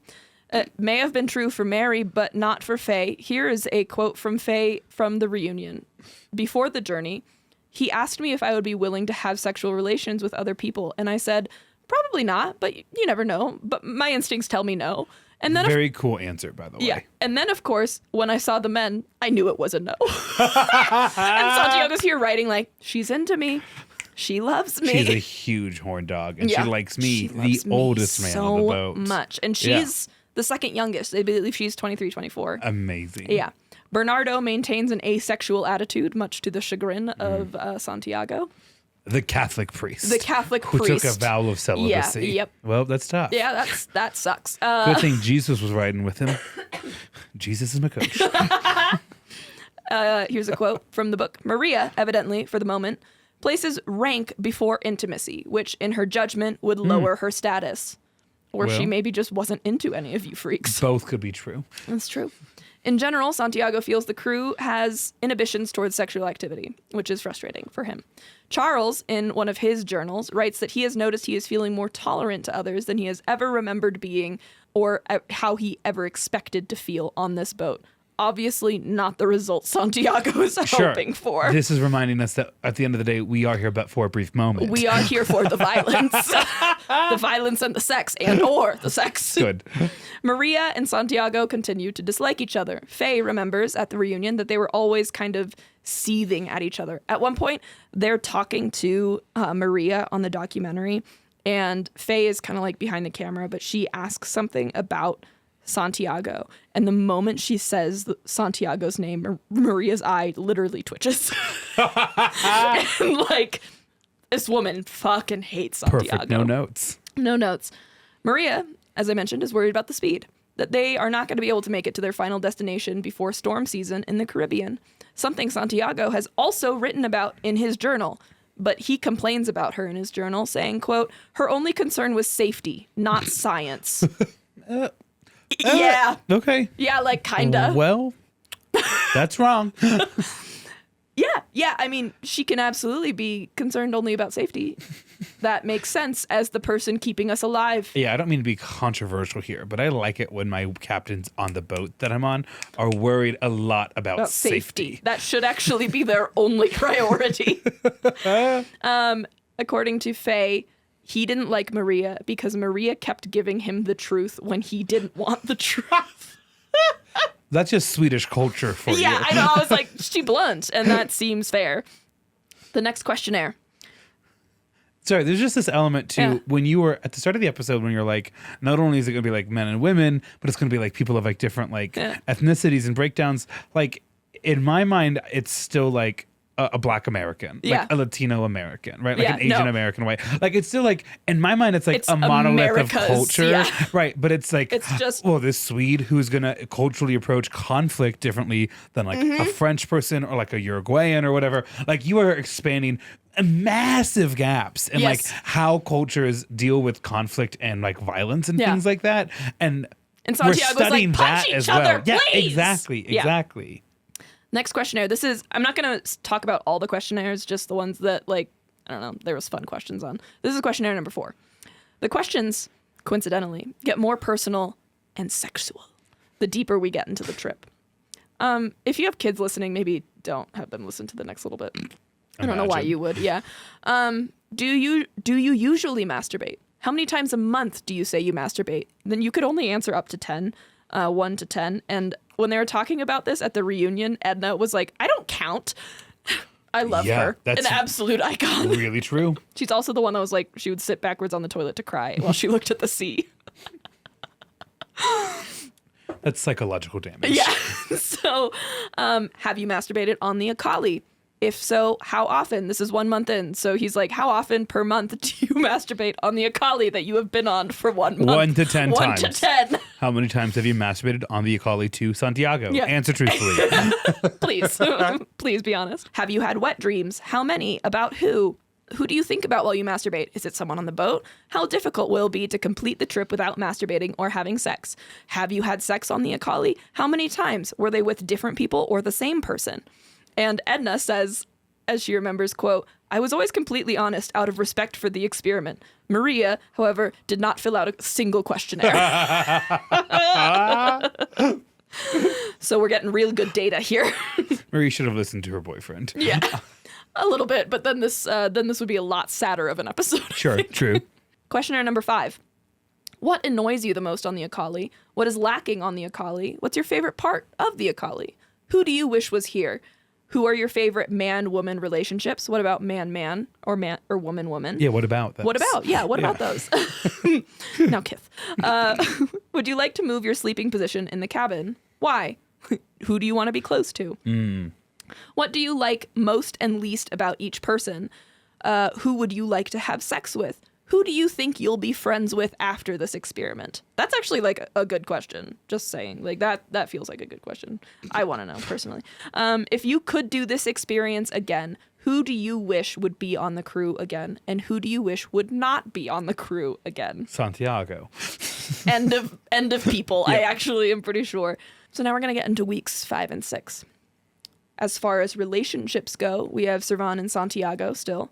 Mary, according to Santiago, is crushing on Santiago, but is also going after Isuke.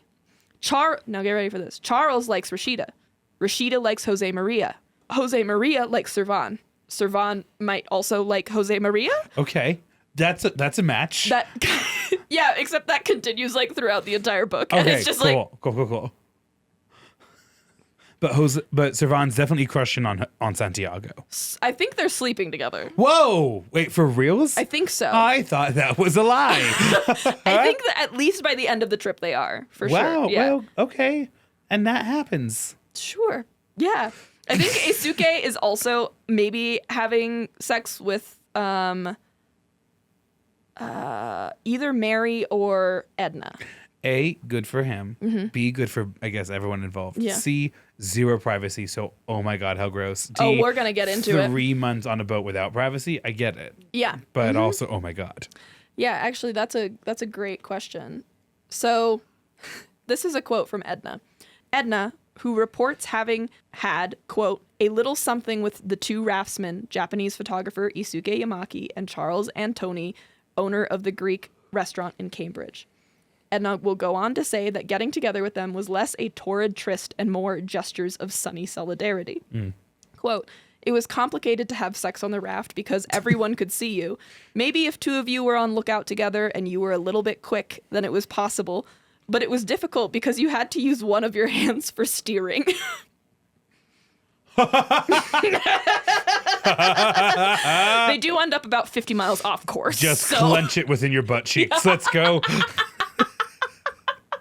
I don't know about you, but that's usually how I do it. It's just fully clenched just everywhere. Everything, yeah. No, I'm chill. Go ahead. No, everything's good. Everything's good. Do you want us to drift into South America? I think not. Now listen to my instructions very closely. If you're using 2 hands, you're doing it wrong. You Hey, know? just a reminder, probably shouldn't be having kids listen to this episode. Just as a thought. Yeah, Mary definitely does have a crush on Santiago, although she does compare him to her ex-husband, who was the abuser. So, there's that. Okay. By week 6, Edna is really pursuing Jose Maria, who is getting increasingly annoyed by Edna. Yeah. Isuke seems to not like Faye or Edna. Faye doesn't seem to like Isuke, so that works. We're not getting together. Mutual dislike. Isuke pursues Rashida, Mary, and I wrote Isuke. That doesn't make sense. Oh, Isuke is pursuing Rashida and Maria, but Mary and Isuke might be getting it on. Is there any woman not being pursued by a man? I think Faye, maybe. Okay. Mostly because it doesn't seem like Faye is actually interested. Faye's not pursuing anyone. She's like, Yeah. I'm not on the market. Don't shop for me. Yeah. Is there any man not being pursued? Charles seems to be being pursued less. The least, but Isuke might actually be Charles, the pursuer the more. beautiful bearded man. Yeah. The big tall guy. I think Jose Maria seems to be taking the cake in a lot of situations. I'm okay, but I mean, Yeah. like, Santiago and Maria continue to be at odds. good. Okay. Right. Is someone pursuing Maria though too at the same time? Isuke, every once in a while a man will try and pursue Maria, and every time Maria is like absolutely not interested. And she's like, I'm trying to not let us die on this boat that I objectively cannot control. 4 days ago, Maria climbed to the top of the mast, and she has just not come down. I would not actually be surprised at all. And so by this point, we're kind of getting into the halfway point of the trip. We're nearing day like 50-ish. And for them, thank God. And for them, thank God. For Santiago, fuck! Mm-hmm. There are no new sexual relationships, really. Okay. There has been no violence. Let's stir the pot. Okay. So he starts something called Truth Games, where he takes those questionnaires that he said would remain anonymous and starts reading them aloud. So I didn't invent that? No! This is like Michael in The Office when he finally gets to see the complaint cards that Toby's hiding and he tries to fix all of them in a day. Yeah, so that's good.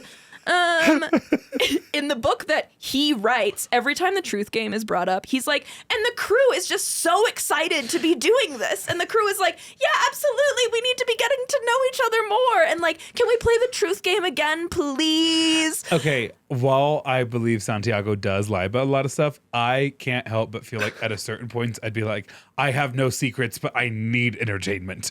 I will share what I wrote. You don't have to pull it out, but everyone has to go around and do it. At some point, I would believe that maybe they asked to do it after they had done one of the questionnaires. It's like, it listed all the crew members and it was like favorite aspect, least favorite aspect. Mm-hmm. And then they read all of them. And so like, sure. Kind is the meanest thing you could say about every one of us. Go. Tell me, be honest. Sure. You know, but then every time after that, I get more the impression that it was just Santiago trying to stir the pot. Sure. And so at some point, it turns into like kind of a question game. Each person would write a question for another person on a piece of paper, and then the questions would be read anonymously to like the person that they were intended for. For example, for Rashida, would you accept Charles if he offered to make love? Answer, I don't think so. Charles is like, That's good to know. Okay. It's good to know. All right, well, that wasn't me who wrote that, by the way. Shouldn't have written towards Rashida. Should have done someone else. Who gets the hidden immunity idol? I think Jose Maria. Good. Okay, good. For Santiago, did you want a captain on the raft, or rather somebody who was able to get the raft across the Atlantic? Signed, Maria. Quite honestly, Maria's like, and fuck you. For Santiago, can you swim? If so, for how long? Yeah. Maria. Asking for a friend. Answer from Santiago, I wanted a navigator. It made no difference to me whether it was a lieutenant or a general. Objectively, feels like not an answer. Right. Objectively, also a lie. A lie. You did not want that. See how men just be lying sometimes? Yeah. For Faye, I didn't even clock that I had picked 2 Charles questions. For Faye, do you hate Charles? Answer, no. So why no have sex with Charles? Will you read the Rashida question again for Faye? There's like pages of these questions if you're interested in Santiago's book. How do you not just all come together in a circle and it goes, let's straighten this out. We're going to say a name and then everyone who will raise their hand. Yeah. And no one's feelings can get hurt, but we just kind of need to know Santiago's hand stays up the whole entire time. So go in the circle. Charles' hand also stays up the entire time. Just the switch arms are getting tired after a while. He puts up both. Exactly. For Rashida. Yeah. Please, I know you're over a decade younger than me. Good. We could have a great time on a sex raft. Like, not together, obviously. But we would gab. We would wake people up. We would gab. Yeah. Cackling at midnight. Yeah. Now that's a podcast. That's the title of our stories. Yeah. Cackling at midnight. Cackling at midnight. Okay. So I'm not sure which truth session this comes out in, but it comes out that Edna is super, super not in love, but like crushing on Jose Maria. Jose Maria, it then comes out that he finds Edna to be the most annoying woman he has ever met. He's probably just dehydrated. That's when Edna goes and sits backwards on the toilet. And cries. I don't know. I'm making that up. No, that's so funny. Shitting and crying. It's also like, okay, you're not actually private from anyone, so I can still see it. You run away, but it's like just like two steps. 2 steps and you sit down. Following these truth games, Santiago would often corner people and tell them like what other people were saying about them, and then kind of try and get them to be like, do you think you should do anything about that? Like, do you think you should act on that? Like, really trying to get people to like be violent or something towards each other. So anyway, so again, we're at the halfway-ish point. There's not a lot. So he's doing these truth games.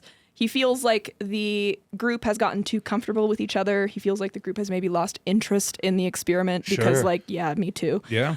He calls them lazy and says they're behaving like children. This is a quote from the documentarian. Marcus Lundeen, I believe his name is. Accordingly, a frustrated Santiago stepped up manipulations, using moves that would find their way into the reality TV producer's playbook decades later. Another thing that he did is he decided, quote, he decided everybody must be alone for 1 hour with everyone else of the opposite sex on lookout, says Edna. So initially they were doing like phases of schedules. So like maybe for like a week or two, you would be on lookout with so-and-so at this time for like those 2 weeks. And now he's saying like, we're going to switch it up like every night. You're going to be on lookout with a different person, but it has to be someone of the opposite sex. And you need to be out there alone for at least an hour. Okay. Just like, bro, fucking calm down. It is actually like aggressive. It's like he's playing Barbies. Yeah, and he's being aggressive on this test of aggression. Does he have to do lookout duty at any point? Okay. Yeah, he always has to do lookout duty. He does the chores and everything with everybody else. Santiago at one point just throws a bottle of water in Mary's face just to like kind of see if she would react. He's like, they're only having sex with each other. No one's attacked anyone yet. Yeah. He's like, they're not aggressive at all. At all. Yeah. And so he's Mary describes it as like a shock therapy or something like that, trying to see if she would see how much he could get away with. He also is maybe a little racist towards Faye. Yeah. He calls her primitive, a thief, and lazy. He calls her lazy like a lot in his book, and he does call her primitive and a thief. He also tells Faye that she should sleep with Bernardo, and he's frustrated because he feels like as the only other black person on board, they should have gravitated towards each other. Bernardo, again, who is a Catholic priest, vow of celibacy. Yes. Okay. Yeah. Mm-hmm. Although I think there is a questionnaire at some point where Bernardo is asked if he would have sex with anyone or a truth game. Sure. And he says, like, if someone was actually in love with me, I would. Interesting. And so I think he just is like, no, you're all just wanting to have sex for the sake of having sex. I'm in love with him. Yeah. He is very cute. This is now a quote written by Santiago in his own book. He writes about himself in the third person sometimes and also first person, which drives me fucking insane. Sure. Quote, unquestionably, Santiago is considered the most intelligent on the raft. Ooh. And Maria is the one who inspires the least asexual love. Santiago should continue being the leader according to an overwhelming majority, and the least suitable for being leader is Edna. What? Based on what? They're just voting. They're just doing little BuzzFeed quizzes dropping. I'm a Hermione. Yeah.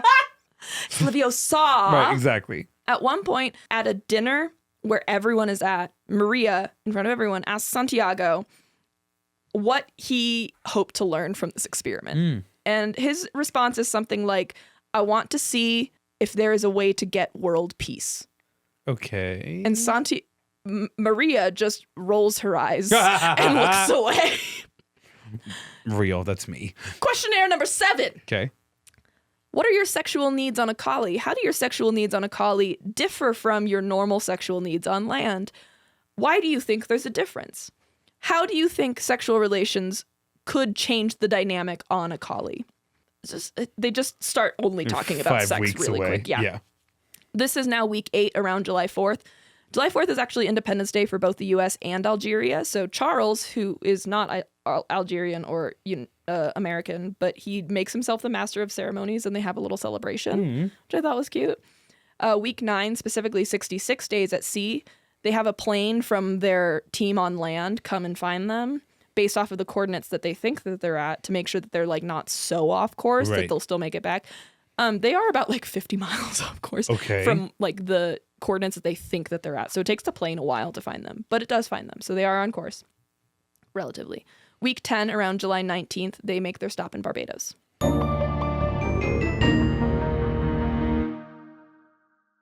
And so now we're going to get into week 10, which is in July 21st, so a few days after they make their stop in Barbados. The rudder breaks. I think this is one of two times maybe the rudder breaks. And fixing it should have been the frog woman's job, the scuba diver's job. But Santiago doesn't want to risk a woman. What? Or maybe he doesn't want to risk his lover. But he has Sylvain show him how to do it and how to use the scuba equipment. Okay. And so he gets down there and the scuba mask can't like adhere to his face because he has this like huge beard at this point. Sure. And so, and there's video of it and it's really pathetic. Like he's also not a strong swimmer. Like he can't get under the boat. He can't get under it. He can't like get access to it. And so eventually he comes back up and he's like, okay, we're going to try at like dawn tomorrow or something because that'll be easier. Maybe like the tides or some shit like that. While Santiago slept the next morning, Savan just went out. Yeah, and just did it. Like full raw dogging it, like not even with all of the scuba equipment because they needed to do this quickly because she didn't think she needed to get down super far and she didn't. Sure. And with the help of Edna, they quickly fixed it. And so the next morning, Santiago gets up and he's like, "Let's go fix it." And they're like, "Oh, we already did." It wasn't that hard, and we knew what we were doing. And this is a quote. I don't remember who said this. At the end of the day, he's Spanish, and they are a bit macho. Let's be honest. I think that was Maria, actually. Yikes. Yeah. He's just a misogynist cosplaying as a feminist. Like, let's be real for a second. Questionnaire number 8. If you were the leader, what could you have done differently? This is where I should note, most of these questionnaires aren't open-ended. They're like multiple choice situations. Okay. So the options for them on this was, again, the question was, if you were the leader, what would you have done differently? Option A, got a real captain. Option 2, got the captain to act like one. Option 3, got the people to realize once again what goal is being sought. Whoa. I want to go back to the sex questions. Maria's fault, your fault. Which of these three options sound best to you? Be honest. Yes. It matters to me. It matters to me. Next question that I wrote down, obviously all of these questionnaires are like at least a full page long. What things would you change about yourself? Well. A, increase the real competition. B, an open truth game instead of a written one. Okay. C, leave the leader alone. He has proved himself to be 100% leader. I am leader, and you know that if you select option C. Bro, no, what? at the bottom, if you select option C, sex with your leader is option. Is option. Is also option. This thing about having an open truth game comes up in a lot of questionnaires towards the end because he just wants, I think, more people to say like crazy ass shit to each other. I love being able to play detective in this way because it's like the questionnaires actually end up being incredible, like measuring sticks for how much Santiago is losing shit. it. Yeah, especially because I think at the beginning, some of the questions had been written and drafted like with him and other scientists, like psychologists and stuff. And I think towards the end, he's just fucking and I'm imagining he's handwriting these out. They look typed in his book, but I think they have to have been written. Yeah, because I don't understand how that would have happened. Anyway, the next question. Do you think we will reach Mexico? A, without problem. B, we will have to stop before. Or C, we will have to be rescued from a hurricane. Oh, okay. 8 of them thought they would reach Mexico. So, Maria and 2 others. And 2 others are like, we're not making it. We're not making it to Meanwhile, Mexico. I like to think 8 of them are like, well, I don't feel more strongly about the other 2, and I like to still hope we're going to make it to Mexico. I like to be an optimist. Good, beautiful stuff. Questionnaires 9 and 10. Here are just a couple of the questions. From a religious point of view, how do you view the Acali experiment? And the options were positive, negative, or indifferent. And the next question was like, just from a moral standpoint, how do you view the Acali experiment? Do you regret your time here? Yeah, let me know. Do you think you would respond to various situations on the Acali the same way as you think you would to land? And then another question, would you take part in an open truth game? Bro, stop with the open truth game. What if we just kind of kept being real with each other? It's not happening. This next section is called Shark Week. Yeah. Week 11. Yeah. They catch a shark. Catch a shark? Yeah. Sorry, I was prepared for circling. Oh, there are lots of sharks that are like circling. There's man of war that are around. Yeah, giant jellyfish. There's crazy ass shit. They catch a shark, and someone, I believe Maria maybe, says that they should release it. And honestly, this shark story could be misplaced in the timeline. The different stories I heard of it kind of place it in different spots based on. I think it happened around week 11. However, even though someone said, hey, we should release it, Jose Maria goes and gets an axe and starts beating it. And if you look at the video, it does feel like just a fisherman beating a fish. Like if you've ever gone deep sea fishing, like I've seen that. It does, like the way Santiago words it is like, and this was his primitive reaction finally coming out. Reaction. Okay. So they get the shark, they kill it, they strip it for meat, and then have it for breakfast. And it seems like everyone has a good time. At some point, though, they do get the heart out of the shark, and it is still beating. Whoa. And then Santiago notes how everyone, I have no fucking idea. Santiago notes how everyone at some point kind of wants to touch the shark or touch the heart, and they're like, they still want to touch the warm flesh because this is their primitive desire. Meanwhile, for 2 months, they have had nothing to entertain themselves. And now they have fun shark doll. Have you ever had a skin tag removed before? No, but I know you have. Listen, I didn't, because I'm not that girl. You're going to want to touch it when it's off of you. Yeah. It's just crazy. You're like, that was on me? That's like, so I get it. I've had that when teeth are removed. I'm like, that? Listen, were you old enough? I don't know when this tradition stopped. When you lost a tooth at elementary school, would they give you a little plastic treasure chest to put it in? Yes. So I got a little tooth one. It was a little like plastic tooth that opened. Cute. Yeah, adorable. Ours were literal plastic treasure chests. I love that, though. Yeah. That's really cute. So Santiago calls this behavior with the shark primitive, and he makes it out to be something it's not. The videos that I saw that are like a voice actor reading Santiago's journal is like playing over the video of them with the shark.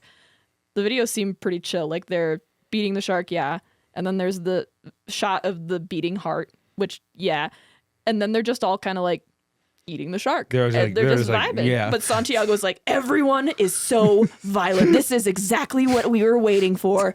This is exactly what this trip needed.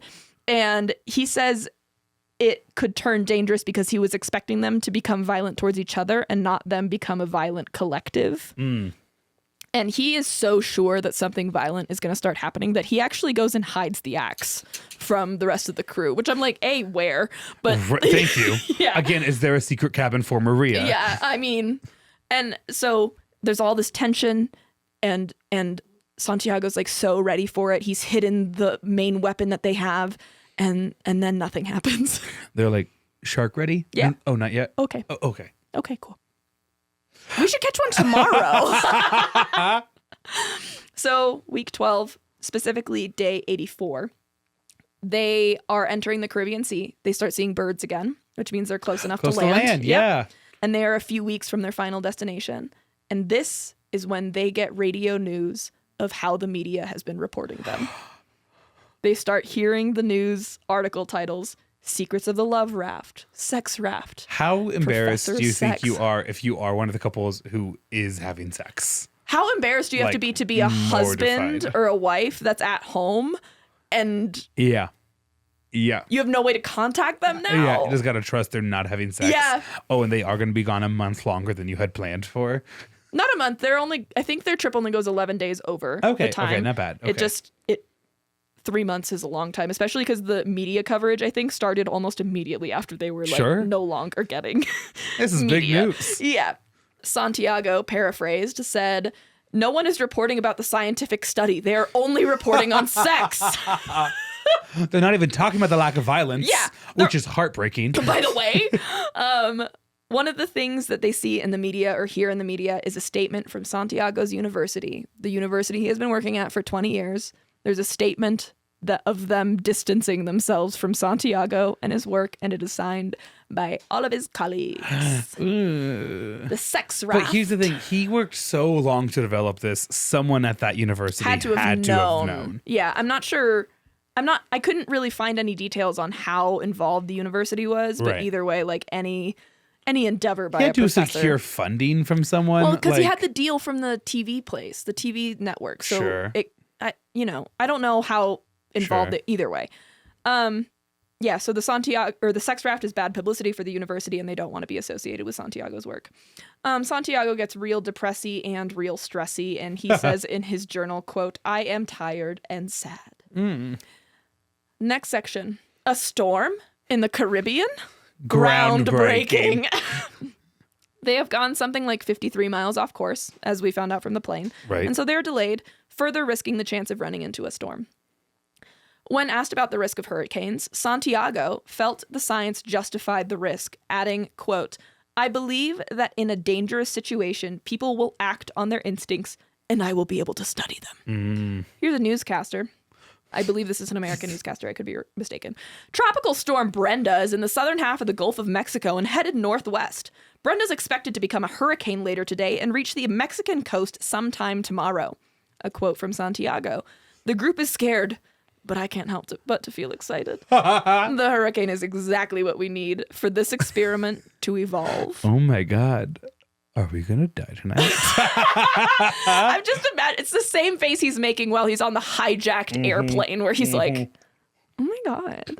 But there's a girl at the end of a toilet just crying her eyes out. Into the sea. Waiting to go home. Jose Maria doesn't want to sleep with me. Drifting. This was a huge mistake. I think in Barbados, actually, she does get like a pre-recorded message from her kids. Which I thought was really sweet. Yeah. Okay. But a Caribbean hurricane is brewing. Maria recommends that they pull into a port and sit out the storm. Santiago fears, especially with now the news that his university is like kind of disavowing him, that if they stop, that will end the experiment and it will contaminate any results that he has. And Maria, it hasn't been enough time. And it also hasn't, just like the entire experimental design is shit and you're actually not going to get anything from this anyway, but besides the point. It hasn't been violent enough yet. No one's punched each other. Maria flat out tells him she is not going to intentionally steer the boat into a dangerous situation. Good for her. And he says, okay, you're not captain anymore. He mutinies. He legit mutinies. His own captain in favor of the hurricane. And he says, I am the captain now. Oh, yikes. Yeah. What do you do if you're Maria? You're like, so I'm just a hostage on your sex raft? I think she goes into a bit of a depression. I don't blame her. You could tell she's like so Swedish in that she doesn't want to admit weakness. Even at the reunion, the other women, they like have all the women sitting at like a table and all the women are like, no, I remember, like, because you wouldn't get out of bed and we were worried because you wouldn't eat or anything, like for like a couple days at least. And Maria just goes, it was maybe a couple hours. She's like, lower your voice. Yeah, that was never me. Right, exactly. Also, like, hey, I get it. Like you refused to have any sex on this sex cruise. Yeah. Because you were the captain. And now when the sex cruise is almost done, you're also no longer the captain. Huge missed opportunity. What's the point? I get it. I get it. Marcus, the documentarian, says, quote, he wants to be very progressive and radical, giving power to the women. But when it comes to the crisis of the captaincy, he's very macho. Right. So the team prepares for the storm. They tie everything down and they make sure that all of their valuables are kept safe, aka all of Santiago's paper. Okay. In a trunk somewhere. In plastic, I believe. Maria is silent, and Santiago remembers that she was close to tears. Another complaint he had about Maria is that she cried a lot. Ooh. Which Maria in the reunion is like, when I get angry, I cry. Right. Yeah. I wouldn't cry if you didn't make me so angry. So fucking violently angry. And though, luckily, so they all get into the cabin and kind of sit and wait and hope for the best. And luckily, they only get hit by the tail of the storm. And so they do end up fine. But Maria's no longer the captain. 'So that's tough. Maria goes into a depression. As I mentioned, Maria also says on the dock that the penalty for mutiny is death. I was like... I hope she gets her revenge one day. I mean, get after it, queen.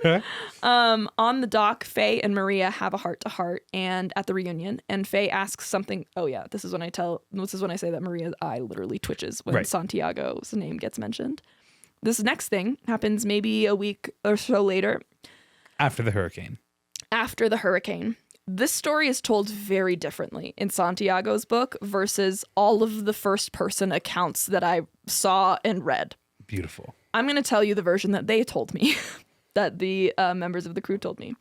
Someone in the morning who was on lookout wakes everyone up because there is a huge freighter headed straight for them.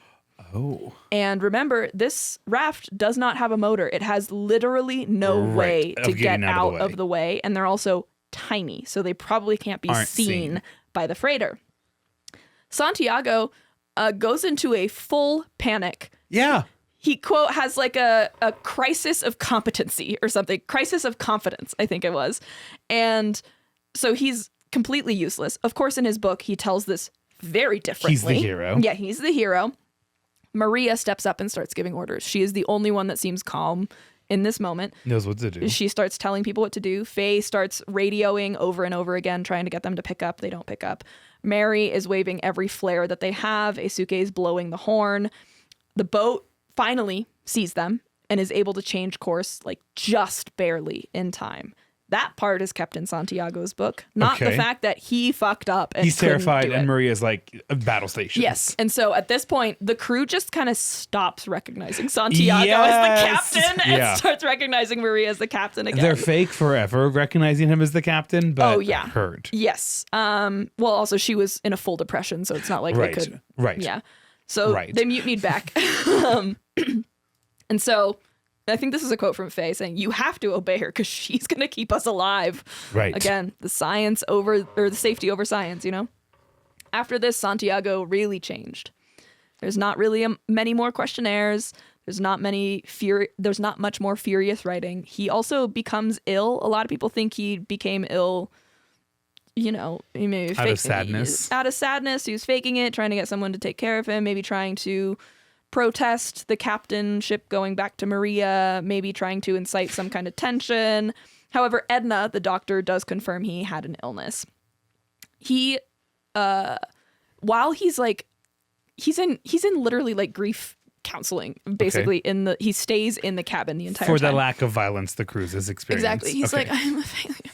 He conceives a whole new raft that is just a one-person raft with a glass bottom so that he can look out over the sea and not be bothered by it. So he does lose it. And I was like, oh. Yikes. Okay.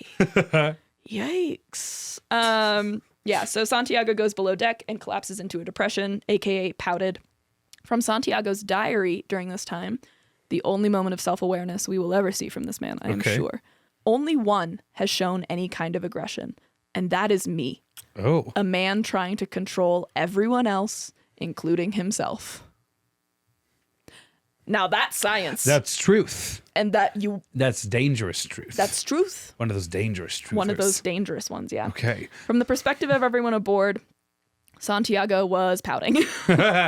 Edna, however, remembers taking care of him that he had maybe appendicitis or inflammatory bowel disease. In the book, Santiago says Eisuke had appendicitis. So I'm not sure if maybe Edna misremembered or if he misattributes it. Because they had to know like what medications were used. So they probably knew that someone had appendicitis. Quote, though never one to harbor a grudge, Edna admits that she enjoyed the relative silence. Quote, the illness finally made him a little bit quiet. Womp womp. These like poor 11 other people would have a great time without Santiago. Yeah. Yeah. Yeah. So while Edna is taking care of the sick and dramatic Santiago, I believe at this point Bernardo and maybe Maria are also in the cabin with them. And the rest of them are up on the roof of the cabin. Okay. And they are plotting to kill Santiago. Kill? The violence is happening. Kill? Kill. Kill? Jump scare. The violence has occurred. They're on the roof of the cabin and they're sitting together and they're like finally able to talk without fear of him like listening and scribbling notes and stuff. And they're like, he's actually a threat to our safety. He's a menace. Yeah, he's a menace to society. And so they have a couple plans to maybe do this. One plan involves Isuke like having Santiago pose by the edge of the boat during like rough waters or something. And then someone just pushes him. Runs past and pushes. Which is funny. And then you remember that this boat doesn't have a motor, so it would just be like the saddest game of chase ever. But also is being followed by sharks. Yeah. I mean, he could definitely still die for sure. Right. Another plan is they distract Edna, the doctor, and find something in her medical pouch or something that could like either knock him out or kill him or something like that. The only stipulation is that they agree that they all have to be a part of it, we all take the plunge together. Yes, so that they are all complicit and they can all be held accountable to the secret. Right. But then you have to remember that someone is a Catholic priest downstairs. Right. So that's tough. They also consider maybe like Caesaring him, where everyone kind of stabs him in the back. But everyone gets one in. But again, Catholic priest. And then throwing him overboard. And eventually they decide not to do it. Faye says, quote, "I saw we had it in us to do something really terrible for survival."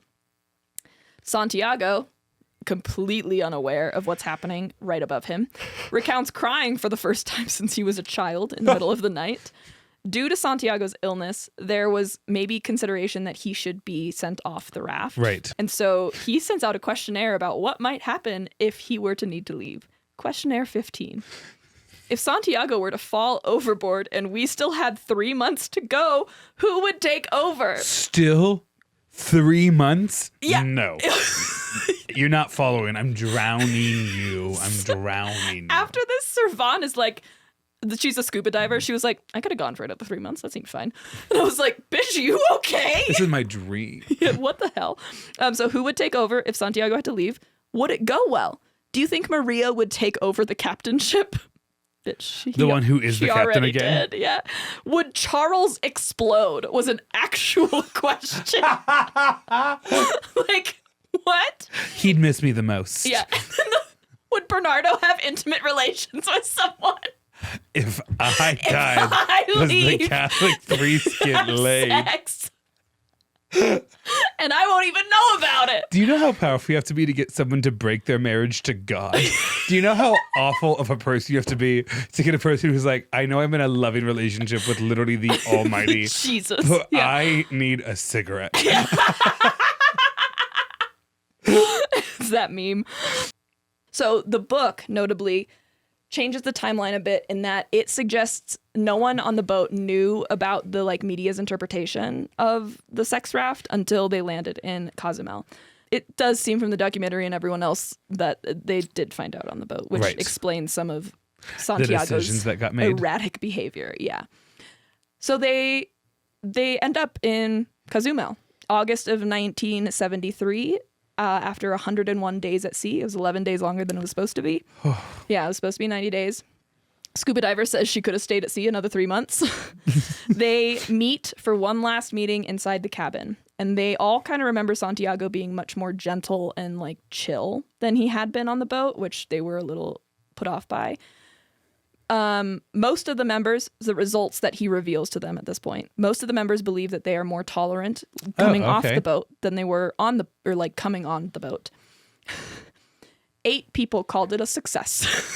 The experiment. Oh, yeah. 75%. So I think the same 3 who didn't think they would make it to Mexico called it a failure. Huge failure. Yeah. I want to know where the Catholic priest fell on the 8-3 I vote. So do too.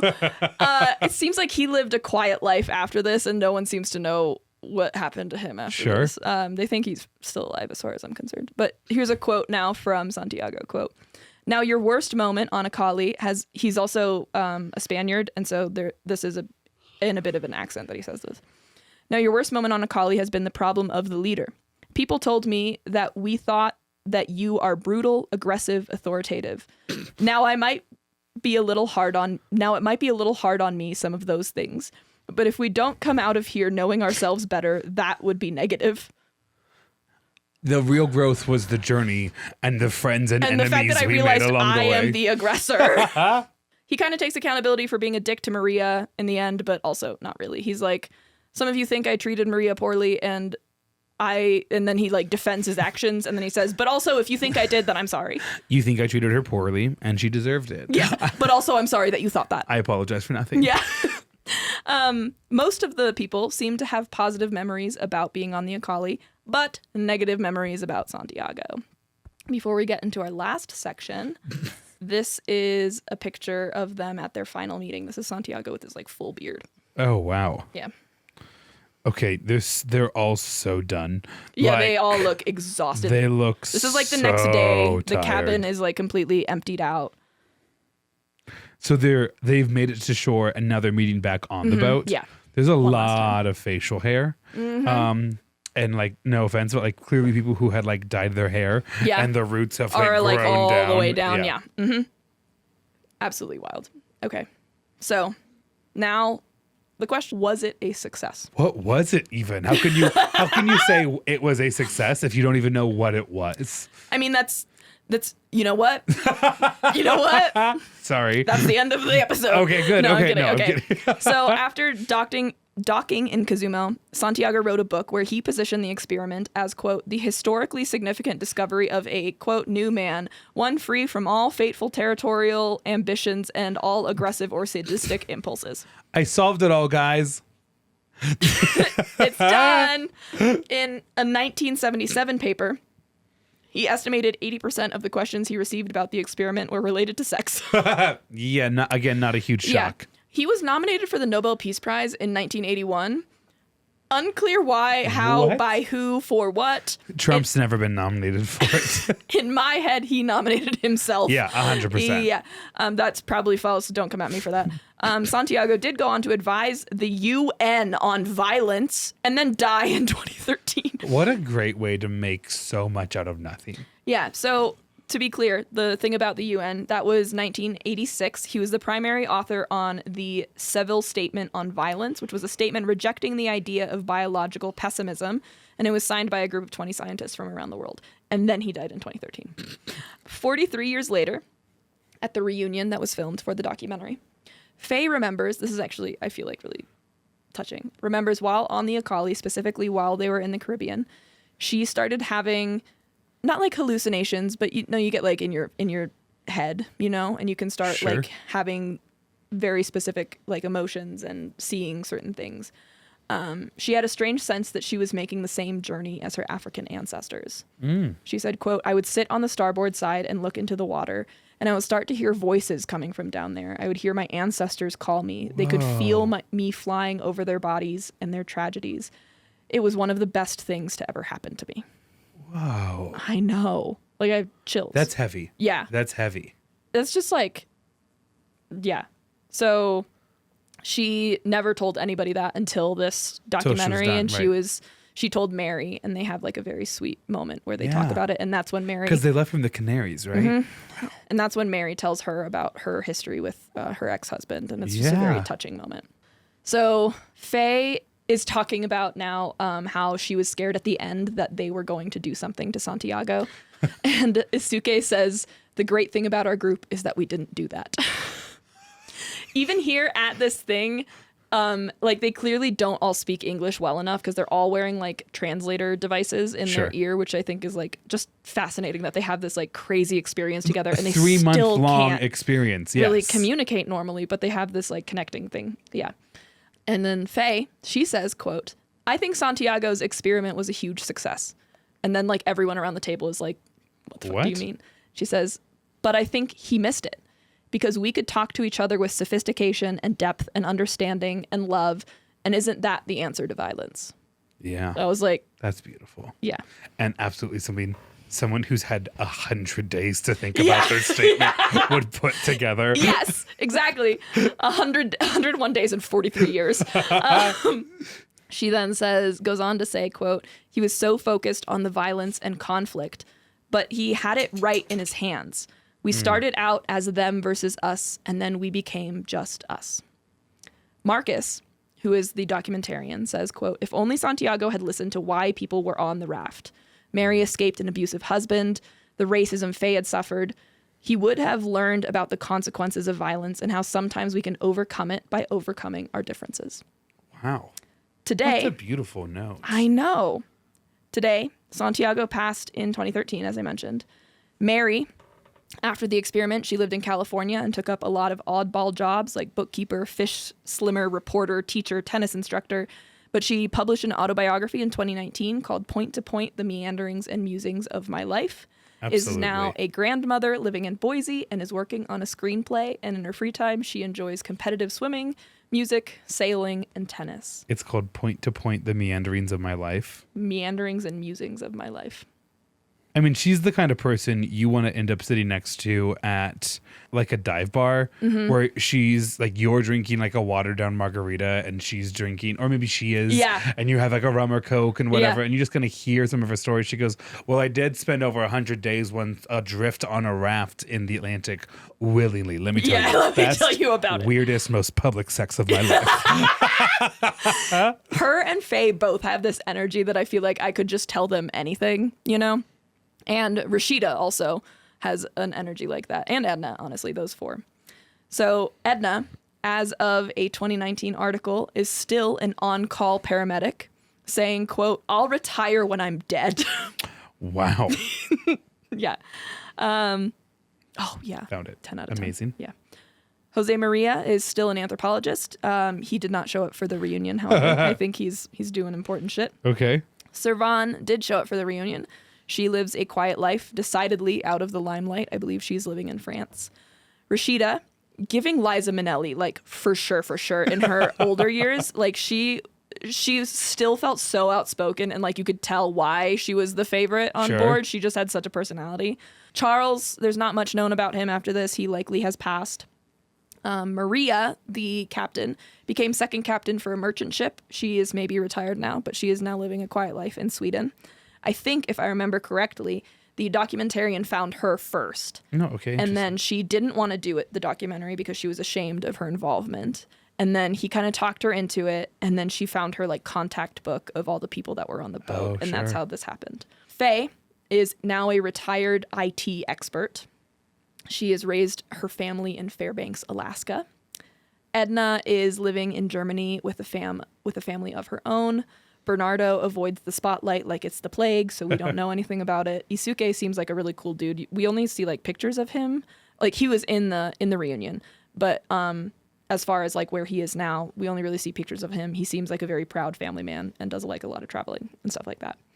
As the crew is like, they film as they're walking out of the soundstage away from the raft, and they're like all giggling a little bit, and Maria like puts her arm around Faye, and they're like laughing and chatting, and the last line you can hear is like, we should do this again sometime. Aww. Which I thought was really sweet. For further reading, if you're interested, we have Mary's book, Point to Point, The Meanderings and Musings of My Life. Pulled up and saved on my phone. I know. You have to send that to me. Yeah. Imagine the DI. Yeah.